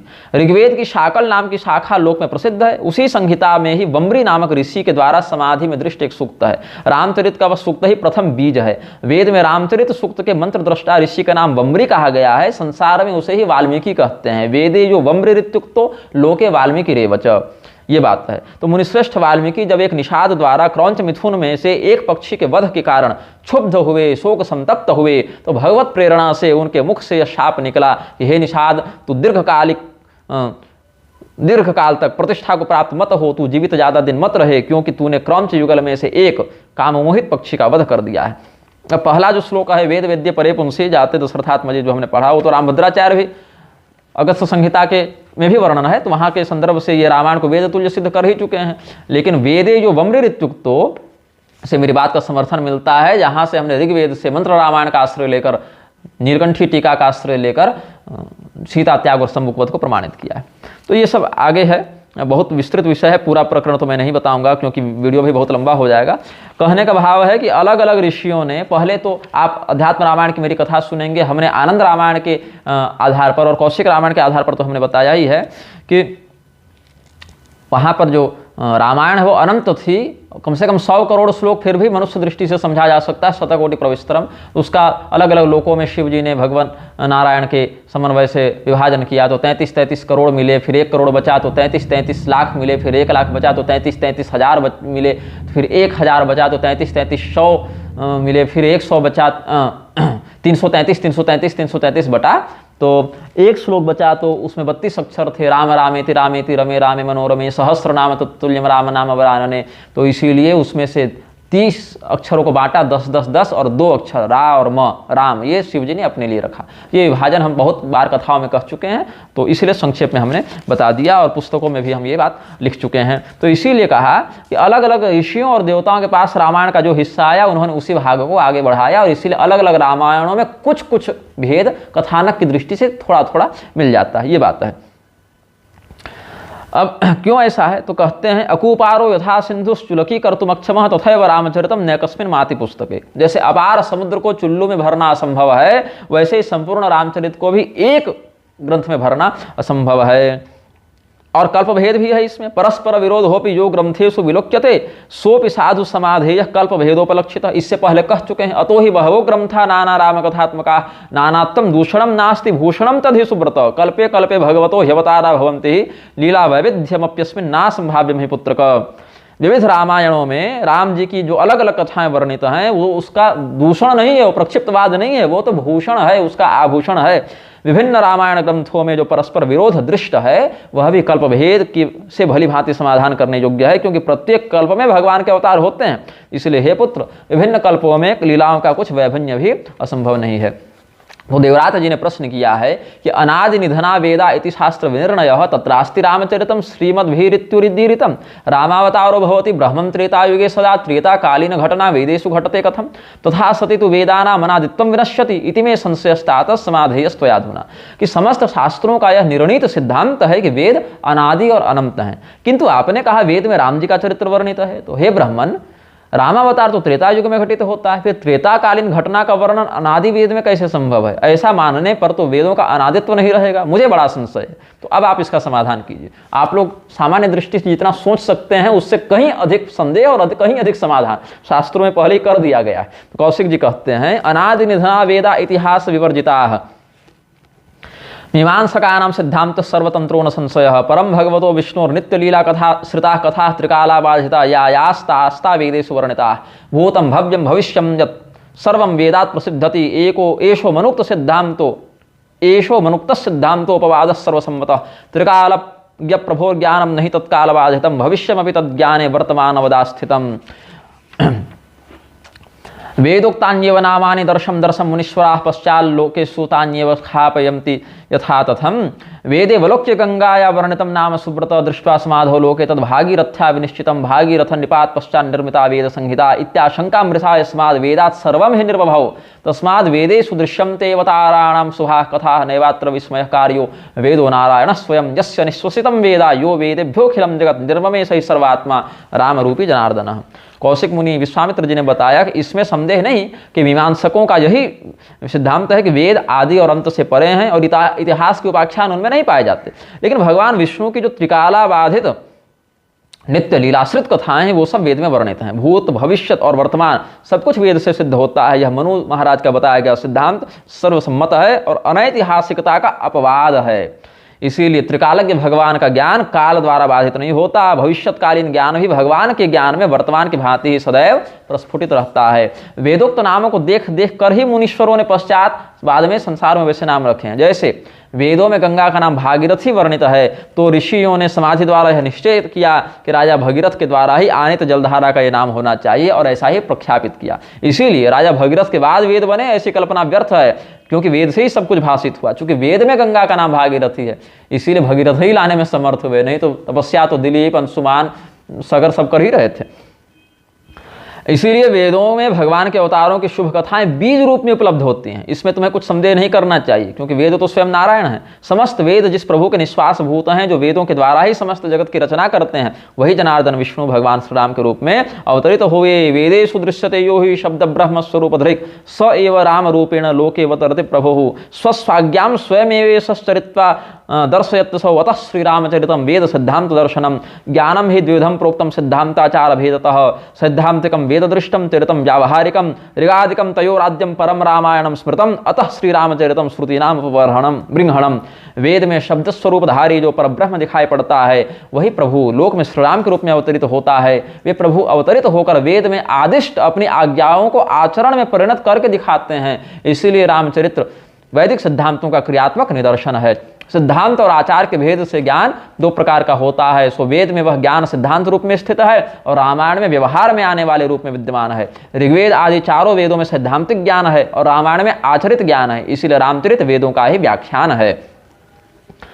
अब रामानुकरणायासो वेदाज्ञा पालनम व्रतम तस्मात् सर्व प्रयत्नेन रामध्येय सदास्तिकैः अन्येषाम् अवताराणां मुन्यर्षि गुरु तद्विदाम् उपदेशोऽनुसर्तव्यः सर्वदा सर्वथा बुधैः परं तेषां य आचारो यावान् वेदानुमोदितः तावानेवानुसर्तव्यो न वान्धश्रद्धया परः लीलावतारः सत्यं न्येल्पज्ञाश्चैव नरादयः एको हि भगवान् रामो मर्यादा पुरुषोत्तमः तस्योपदेशाचारो ग्राह्यो यत्नेन द्वावपि सर्वेषामेव शास्त्राणां मथीतार्थोऽयमद्भुतः वेदे शिष्याः प्रोद्धन्ते गुरुणा स्वयमेव हि यानि सुचरितान्येव ह्यस्माकं शृणुपुत्रकाः तान्येव समुपास्यानि नेतराणि कदाचन यतो नरो बहुज्ञोऽपि न सर्वज्ञ इति स्थितिः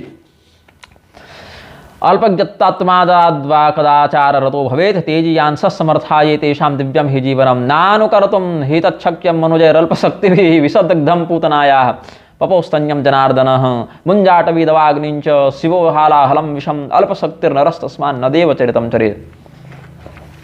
क्या कहते हैं कि श्री राम भगवान के आचरण का अनुकरण करना वस्तुतः वेद की आज्ञा पालन करने का व्रत है, इसीलिए आस्तिकों को सब प्रकार से यत्न करके श्री रामचंद्र जी का ध्यान करना चाहिए। राम से भिन्न अन्य सभी देवी देवता और ऋषि मुनि गुरु आदि पूज्यजनों के उपदेश का अनुसरण करना चाहिए। उनका आचरण जितना वेद के द्वारा अनुमोदित हो उतना ही अनुसरणीय है, अंधश्रद्धा के कारण अधिक अनुसरणीय नहीं है। ध्यान देंगे इस प्रसंग को, मैं शीघ्रता से बोल रहा हूं लेकिन ध्यान से सुनिएगा। श्री रामचंद्र जी के अतिरिक्त अन्य जो ऋषि महर्षि देवी देवता गुरुजन है उनके आचरण में जितना वेद का समर्थन मिले, शास्त्र का समर्थन मिले उतना ही करना चाहिए, पूरी नकल नहीं करनी चाहिए। क्यों? भगवान श्री रामचंद्र जी के अतिरिक्त अन्य अवतार प्रायः लीला अवतार होते हैं, भगवान का अवतार मर्यादा अवतार है। श्री रामचंद्र जी मर्यादा पुरुषोत्तम है, बाकी लीला पुरुषोत्तम है। और मनुष्य तो अल्पज्ञ होता है। श्री रामचंद्र जी का उपदेश और आचरण दोनों अनुकरणीय है, लेकिन हे देवरात, वेदों में गुरु शिष्य को सर्वप्रथम यही उपदेश देते हैं कि हे पुत्र सुनो, हमारे जो वेदानुमोदित अच्छे आचरण हो उनका ही तुम अनुसरण करना, अन्यों का नहीं। क्योंकि मनुष्य बहुत कुछ का ज्ञाता होता हुआ भी सब कुछ का ज्ञाता नहीं होता, ये बात स्पष्ट है। इसीलिए अल्पज्ञ होने के कारण अथवा प्रमादवश मनुष्य अधर्म के आचरण में रत हो सकता है। जो तेजस्वी और समर्थ होते हैं उनका जीवन दिव्य कोटि का होता है। अल्पशक्ति वाला साधारण मनुष्य उनके दिव्य आचरणों की नकल नहीं कर सकता। शंकराचार्य जी ने भी नो इतराणी कहा ना तैत्तरीय उपनिषद के भाष्य में, हमारे चरित्र में जो तुमको दिखे शास्त्र सम्मत, वेद सम्मत, आमनाय सम्मत वो तुम करना, सब कुछ मत करना, इतर वाला मत करना। भगवान कृष्ण ने पूतना का विषाक्त स्तनपान किया और मुंज वन में लगी अग्नि का पान किया। भगवान शिव ने हाल विष का पान किया क्योंकि वे समर्थ थे। इसीलिए अल्प शक्ति वाले मनुष्य को देवताओं के आचरण का अनुकरण नहीं करना चाहिए, उनके उपदेश का अनुकरण करना चाहिए। और श्री रामचंद्र जी मर्यादा पुरुषोत्तम है तो उनके उपदेश और आचरण दोनों ग्राह्य हो जाते हैं। अब एक कुतर्क कुछ लोग यह भी कहते हैं कि भगवान जब सर्वज्ञ हैं तो सम्मुख से पता क्यों पूछते गए, सम्मुख से उद्देश्य को पूछने लगे, ये उपाय क्यों पूछने लगे। भाई भगवान सर्वज्ञ हैं, लेकिन आप देखें श्रीमद् भागवत महापुराण में राजा नृग से भगवान पूछे हैं कि नहीं सब कुछ जानते हैं पर फिर तुम कौन हो। 10वें स्कंद के उत्तरार्ध के अध्याय 64 के 7वें श्लोक में क्या कहते हैं, पप्रच्छ विद्वान पितन निदानम जनेषु विख्यापयितुम मुकुंदः कस्तम महाभाग वरेण्य रूपो देवोत्तमं त्वाम गणयामि नूनम। भगवान तो जानते थे फिर भी पूछते हैं। और ये राजा नृग भी बताते हैं कि किं नुते विदितम नाथ सर्वभूतात्म साक्षिणः कालेनाव्याहत दृशो वक्ष्यथापि तवाज्ञया। कि भगवान आप तो सब जान ही रहे हैं, क्या आपको पूछने की आवश्यकता, लेकिन आपकी आज्ञा है तो मैं अपना परिचय देता हूँ। भगवान पूछने और खोजने की बात छोड़िए, वो तो सीता जी की भी खोज कर रहे थे ना, हे खगमृग हे मधुकर श्रेणी, पूछ ही रहे उनसे। सती जी को भ्रम हो गया और भगवान रोते हैं, भागते हैं। तामात्तयष्टिम प्रसमीक्ष सत्वरः ततो वरुहिजाप ससारभीतवत् गोप्यन्वधावन्नयमापयोगिनां क्षमं प्रविष्टुं तपसेरितं मनः अनवञ्चमाना जननी बृहच्चलच्छ्रोणी भराक्रान्तगतिः सुमध्यमा जवेन विस्रंसितकेशवं धनच्युतप्रसूनानुगतिः परामृशत् कृतागसं तं प्ररुदं तमक्षिणी करशं तमञ्जनमशिणिस्वपाणिना उद्वीक्षमाणं भयविह्वलेक्षणं हस्ते गृहीत्वाभिषयं त्यवागुरत् त्यक्त्वा यष्टिं सुतं भीतं विज्ञायार्भकवत्सला येष अखिलतं बद्धं दाम्ना तद्वीर्यकोविदा। श्रीमद्भागवत महापुराण में जहाँ उखल बंधन का प्रसंग है 10वें स्कंद के पूर्वार्ध के अध्याय 9 में, वहाँ भगवती यशोदा जी छड़ी लेकर भगवान को दौड़ा रही हैं, भगवान रो रहे हैं, भाग रहे हैं, ये सब तो लीला कर रहे हैं। तावंघ्रियुग्ममनुकृष्य सरिसृपं तौ घोष प्रघोष रुचिरं व्रजकर्दमे सूतन्नाद हृष्ट मनसावनुसृत्य लोकं मुग्ध प्रभीत वदुपेयतुरंति। श्रीमद् भागवत महापुराण के 10वें स्कंद के पूर्वार्ध के अध्याय 8 में। अब राधा जी से भी भगवान भयभीत हुए हैं। प्रणय भय का, प्रणय भीति का यहाँ प्रदर्शन किया है भगवान ने। ब्रह्मवैवर्त पुराण के प्रकृति खंड के अध्याय 49 के श्लोक 20 में कृष्णम कृत्वा सावधानम गोपै सार्धम पलायितः भये न कृष्ण संत्रस्तो विहाय व्रजाम सतीम। भगवान जब देखते हैं कि वैकुंठ पर हिरण्यकशिपु ने आक्रमण किया है तो उसके हृदय पर भयभीत होने की लीला करते हुए छिप जाते हैं। यतो हम तत्रासो मृत्यु प्राणभितामिव अतो हम अस्य हृदय प्रवेक्षामि परागदृशः। वामन भगवान बलि को बता रहे हैं श्रीमद् भागवत में। एवं सनिश्चित्य रिपुः शरीर माधावतो निर्विवशे सुरेंद्र श्वासा निरांतरहित सूक्ष्म देहस्तत् प्राण रंध्रेण विविघ्न चेता। जो संपूर्ण संसार को निर्भय करने वाले हैं, ऐसे भगवान महादेव भस्मासुर के भय से भाग रहे हैं। ये भी एक लीला है। भागवत में ही देखिए 10वें स्कंध के उत्तरार्ध में सतत वर परीक्षार्थम संभोर मूर्धनि किलासुर स्वहस्तम धातुमारे भे स्वविभ्यत स्वकृतात् शिवः। ये सब बातें शास्त्र में समझनी चाहिए। भगवान की लीला में इस प्रकार का कोई वैमनस्य नहीं पालना चाहिए, मूर्खों की संगति से बचना चाहिए। अब आज दिक्कत क्या हो गई है, परंपरा से शास्त्रों का अध्ययन छूट गया, बंद हो गया, चिंतन का अभाव हो गया। अब लोग अपने से किताब खरीद लेते हैं। लोग सोचते हैं कि किताब को खरीद लेंगे तो वो ग्रंथ बन जाएगा। नहीं, ग्रंथ और किताब अखबार सब में वही कख छपा होता है, लेकिन शास्त्र का जो बल है वो परंपरा से प्राप्त होता है, आराधन से प्राप्त होता है, पॉलिटिक्स और मीडियाबाजी से प्राप्त नहीं होता। कि हम बैठे एक दिन और भगवान पर चिंतन करने लगे, अरे भगवान ऐसा कैसे किए, ऐसा नहीं कर सकते, ऐसा सही है, ऐसा गलत है, और अगर ये प्रसंग है तो जरूर मिलावटी होगी, और किसने मिलावट की, कब की, इसका कोई अता पता नहीं है। अपने जीवन में थोड़ा चिंतन करके देखो। तुम लोग जो आज के हिंदू सिखा छोड़कर बैठे हो, जनेऊ छोड़कर बैठे हो, ये चिंतन करो कहीं हमारे पूर्वजों में कोई व्यक्ति दूसरा तो व्यभिचार करके हमें, हमारे बाप को पैदा नहीं कर गया, हमारी माँ को पैदा नहीं कर गया, हमें तो शुद्ध ब्राह्मण के लक्षण दिखते नहीं। चिंतन करना चाहिए ऐसे मूर्खों को कि जनेऊ तो है नहीं, शिखा तो है नहीं, हम संध्या गायत्री करते नहीं, कहीं हमारा ही वंश में तो कहीं किसी मुसलमान ने आकर हमारे कुल को प्रदूषित नहीं कर दिया, कोई व्यभिचार नहीं कर दिया।